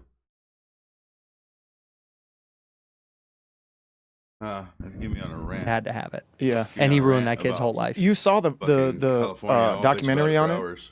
On the Michael Jackson years back? Yeah. Oh man, when the details came out and I was like, oh, that multiple people said he likes to like bend like A lot of shit I was like, that we can't do. Absolutely. That we're not allowed to do. Yeah, the word, he did it for sure. First of all, the fact that everybody was like, controls what's so abnormal about having sleepovers with kids? Oh God. And you're like, what's normal? What could be normal about it? And the fact that the parents were just like, even Colorado was starting to get really bad go sleep too. with your hero. They're all political. Go sleep in the same bed as your hero. Goddamn. These parents should be locked up. Distorted. They should be locked up for the rest of their lives. That's That's their crazy. parents' fault. Yeah. Whatever. Anyway, on a good news tip, People will learn eventually. you're in LA. You're shooting. Yeah. But you Haven't said killed anyone yet. Well, bad aim. Yeah. Aim right, baby. Yeah. But you said that what I found interesting before we started rolling was clips, not full videos anymore. The music video is dead. Do you really think forever it'll never come back? I'm gonna still do them. I'm gonna waste my money on them because I love them so much. You Yeah. know? And I love to spend time on like art and something that no one's ever seen. And I think it's the thing I'm best at. It's kind of one of my calling cards: live show, music video, looks. Your live show is size. phenomenal. We went and saw the live show in Durham or Raleigh. That was random as hell, bro. You guys really uplifted me, man. I was in the middle of nowhere. I was on a stretch of places I'd never been, like 3 weeks in on a tour. Then you just hit me up, like, "What's up?" I'm like, "What?" I was like, "We're coming down." You coming through where? Yeah. We were in Durham and we went to Raleigh. Yeah. Yeah, we took an Uber down to Raleigh. A lady had a heart attack. Yeah, the woman had a heart attack at your show. She didn't die though. Before the show. It was a heart attack or a Did seizure? you know? Oh, was it a seizure? I don't remember. There was a lot of commotion. A lot of commotion. And the girl said she does this all the time, which was maybe the funniest. Her friend goes, "She does this all the time. She's fine." Seizure. Had to have been, yeah. But she was, they weren't sober. The one girl, they had obviously gone out for some drinks before the show. But the girl was smoking, right? She was so like dismissive to the paramedics. She was smoking. She was like, "She's fine." The paramedics were like, "We need to check her vitals." She's swallowing her tongue. We need to take her tongue out of her I was like, "Is that your esophagus." best friend?" That's like the worst. She was so over it. She was like, "Oh God, I want to see the show." Showing off again, just taking up all the attention. Yeah. And she's prettier, bitch. If you have epilepsy, maybe don't go to a show. Don't go to your show. Almost all fucking shows. Come to my maybe show. some If you have country- epilepsy, come to my show. Yeah, come to his show. I need it. I need more fans. No, but you know what? You're a visual artist, so there's a lot of lighting changes, sound, smoke. There's all We're sorts going of crazy. stuff. If you can't handle that, you got to walk away. Yeah. When you were a kid, do you remember the most like memorable hip hop show that you went to as a kid? I wasn't going to many, bro. You didn't go to hip hop shows when you were a kid? No, I didn't have any money. I was really broke. Like you didn't sneak in and do the evil shit? A friend of mine took me to see Beastie Boys and A Tribe Called Quest at the Target Center. Those guys together? Yeah. Target Center is where the Wolves play. Yeah. Go Wolves. Not anymore. I'm proud of you. I'm proud of you. Well, go to bed. Wolves. I'm go to proud bed. of you. Get some rest. Gets to get a whole season of rest. Go to a Yeah. whole off season of rest. Yeah, I'm proud of him. Man, hey, Put in a we've fight. had a hard time. The worst sports team in the history of all sports. Is it really? Yes. No, it can't be. The most losingest team of all time? It can't be the Wolves. Yes. No It's us. chance. It's us. It's No us. way. Look it up. What's the Yeah. most losingest sports team of all time? There's got to be something else that's It's way us. in the middle of there. Well, maybe not after this year, but before. I mean, yes, it's us. That Pitt's pain. You could have had a good run. You'll come back. Oh yeah, for sure. So Tribe and Beastie at Target Center. Yeah, and that was like my first show. Floor or seats? I think like a couple seats. Yeah, a couple seats. I was too young to get on the floor. I was really young, and I never went to rap shows. I was on a corner. Yeah, Like, yeah. I was I'm watching battling people and getting in what fights. they're talking about. So you were not into the. I was really. You were not a on, fan. Whiskey and Ginger. No, I was just busy being a fucking numbskull. Like Yeah. yeah. It's a podcast. That's so funny to think though. It's like I guess the assumption is Andrew- that every performance artist is a No, fan, it's another comedian guy. but the varying levels. He's a But ginger. you kind of were just like, no, I'm it. so it's me. Whiskey and Ginger. him. We were just drinking. We were poor, and like especially in high school He's days, like I comedian, wasn't going so, out yeah. seeing any shows. Like Same I as- was same as the throwing other shows. dude. I was like, let me try this He's shit out. he's actually interviewing Prof. I don't know if you ever heard of Prof. He's a rapper from the East Coast. Wait. So no. What are we talking? How poor are we talking? Are we talking poor? I mean, yeah, I was on government assistance for a long time. Oh, Gov cheese? Section 8. Yeah, I got pause this. Let me smoke a cigarette. I haven't had a cigarette in a while. Be right back. Oh yeah. No, I'm streaming too. I'm always streaming. But I'm not streaming like.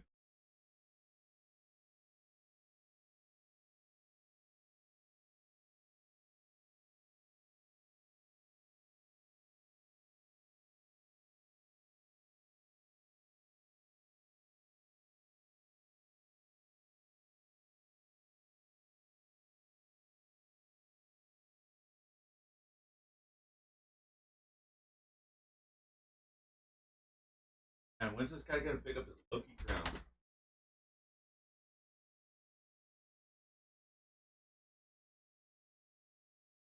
I like feel it.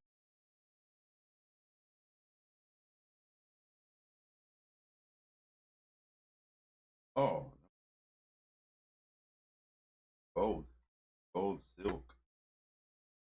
Yeah. Problem. I told hey, I'm gonna print it out, but customize it anymore. It's gonna cost you extra, so I'm gonna have to sand it down and put some.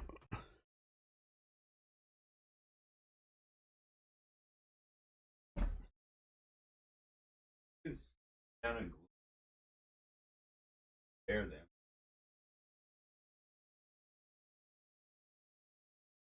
I can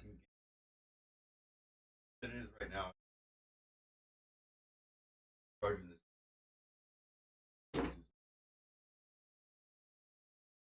hasn't hit me up. I'm like dropped. Things that still hasn't hit me up, but I'm like, dude, you even understand? People in Fresno are the most dumbest fucking people in America. I don't know. It just seemed like all fucking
Oh. All right. Yeah. All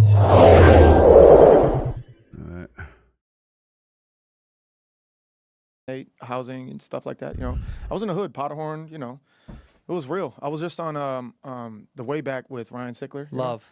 and It's my boy. We're going through all these pictures that I never thought I had. I thought I had no pictures of my childhood because my house burned down. I thought it was gone. How'd it burn And then down? my dad burned my house down. Go on. Dad, you can't skip over my dad burned my house down. Let me tell you about photos. If you really want to get to like my childhood is like super, like, let me mad toxic. Well, give me a piece of it, Queen. Oh my Go God. off. Well, my fucking dad, he was like a preacher, and like he was extremely charismatic, but he was also like bipolar. So he'd Yeah. come home from like church and like beat my ass.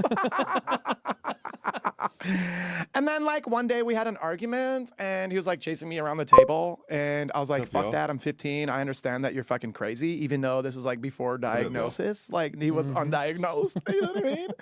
And then like I ran away from home, and then immediately he went to the basement and started my house on fire. Holy shit! And burned that motherfucker down. With nobody in it. Hanging out. There was the animals were in that King bitch. of Gaming I lost my iguana. clan or whatever. The dog was in and that some bitch. other- He Okay, that jumped one I'm out the concerned window. about. Really? Other Discord. Gangster dog. Yeah. And so then I came back to, you know, I just ran away because What?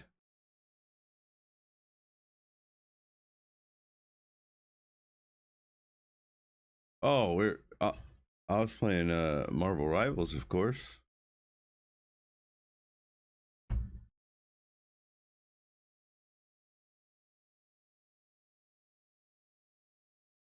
Yeah, you gotta have so what I went and did when the Rivals server was like easy to get a group together, I went in there and I started partying and hanging out with those people. They're good, they're fun, like when you get a good group together, but it's also toxic as fuck.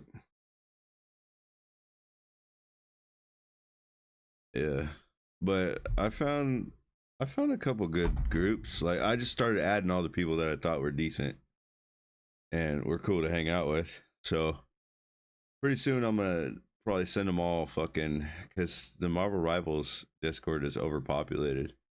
So I was thinking about sending them all.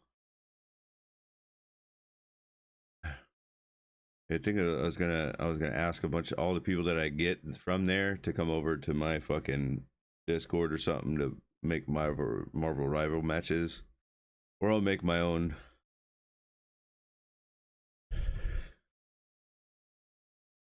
Yeah.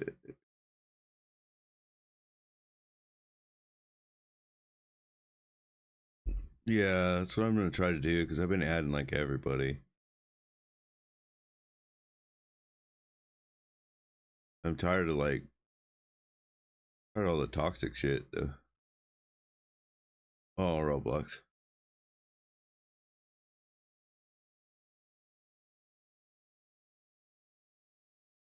Yeah, Roblox you can do pretty much anything. It's just a creative zone.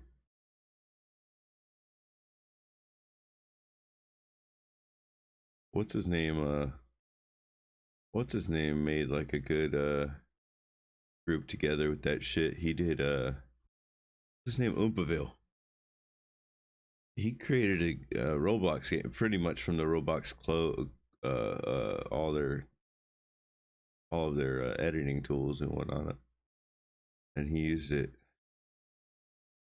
Well, basically whatever you can throw in that server is what he used. I was hot. I went to my girlfriend's house, who was just a friend. I wasn't young, but anyways, in the hood. And I was like, man, I was calling back. I'm gonna come back for dinner, whatever, what's going on. It was just the busy signal because it was a landline. Right, you know what I'm saying? right. Beep, beep. I'm like, beep, beep, beep. I'm like, all right, well, just take me home, whatever, you know? And then they drop me off on the block, and there's just tons of fire trucks, fire engines. I'm talking like block was locked off.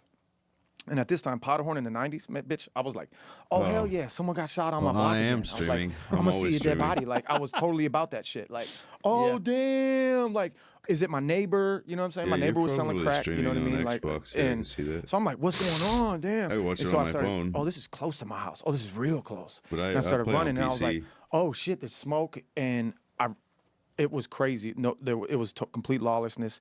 They were running up and down. There was fire bursting out of the windows, and I went in my front lawn like, ah! And there were just firemen running around like not kicking me out.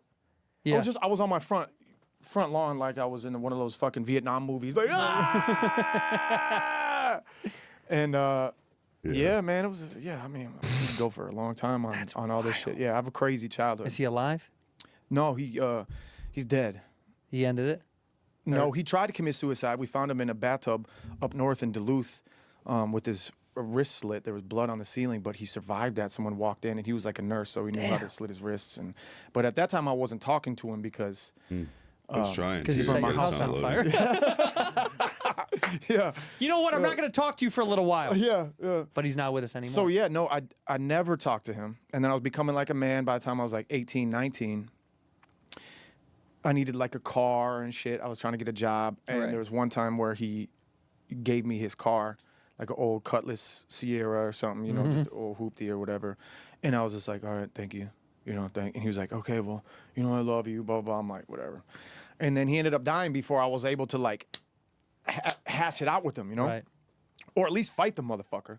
Yeah. You know what I'm saying? Fight him, as- then hash it I out. had so much anger after that shit and unresolved. Right. The motherfucker just died of a heart attack on a stationary bike at the YMCA. No. Yeah. Damn, that's Yeah. awful. Yeah, he was he a big stubborn guy? as fuck. He was stubborn as fuck. He was athletic as hell. He was stubborn as hell, and he was having a heart attack, and he was just like, fuck this, I'm gonna pedal through it. You know. Sorry, bro. To have a heart attack, be like, God, I got a 2/10 of a mile left. Yeah. Just to buck it out is crazy. And mom's is alive. Your mom is alive. Yeah. My mama's the only reason I'm trying to become a better person, and things are okay in my life. She's that's good. a saint. See, that's good. You got to have one or two. Isn't Very bad. good. Yeah, yeah. Because sometimes people have two of two and they're both bad. So at least you got one or two. Well, you that's know, the positive. my spin. dad was amazing, and I did spend like half the time with him. He would flip and he'd go crazy, but he was manic. I don't know what the fuck it was. He was high, he was low. When he was low, he snapped. But a lot of times he was high. He was like the greatest, most charismatic. He was twice Bipolar, as for smart as sure. I am. Yeah. Just quick on the draw, and he ran a congregation. He was the fucking man. He was very smart, brilliant, demons, just always wrestling in his head, trying to find religion, sketching in all these books and shit, like nonstop thinking. Probably needed to get out of his head a little bit more, you know. Yeah, but still, you leveled out just fine. Yeah. I mean, you're lucky. And then I got this matching tattoo. You hear about this story? Slit wrist, talking about how. Well, you posted on your Instagram. I think I hit you up because you accidentally cut it on a thing. Where were you? Yeah, I was in Atlanta. I spent the night in the Atlanta fucking Grady Trauma Unit, downtown Atlanta, on over a Saturday night. Because they thought you tried to cut your wrist. Yeah, but I was like, it's an accident. Yeah, and they were like, sure it is, man. Yeah, no, but then my doctors and surgeons were fans. They were like, oh my God, it's Prof. Like, dude, I'm such a fan. Da, da, da, blah, blah. And I skipped a line, and they like hooked me up, and then I could hear them like playing my music back in the rooms and talking While to they're each stitching other. you up? Yeah, and then people were dying and screaming. One guy came in, hit in the head with a bat, and died right there. Like, I was in the hallway because the rooms were filled up. You hear that, kids? You got to be famous. If you're gonna get hit in the head with a bat, you want to survive. You got to be famous. Okay, Yeah. that's the only way. So I What think did it's you cut- interesting that I have like a matching, because he slit his wrists. And What was this on? It was on a bus on my wrist. I was trying to change the shower head, and the fucking thing. I probably have a lawsuit if I really wanted. Yeah. Like it was leaking, so I tried to screw it in, and it failed. Not at the thread, but like the actual metal failed, and it just went like, and it was. I saved the shower head. It's sharper than a fucking razor, and it's filled with blood. And it didn't feel like anything. It just went, and it went super fine mist of blood everywhere. And then I looked at it, and my dog, it was like wide open, pure, no blood, all of the Oh, you're tendons. to the tissue all and these everything, things, yeah. all these things, all the little tendons and the ropes and everything like that. Like I just went like this. I just went immediately, and I was like, no. You know what I'm saying? Like it was all silent. You know what I'm saying in there? And I was like, nah. Were you home alone? No.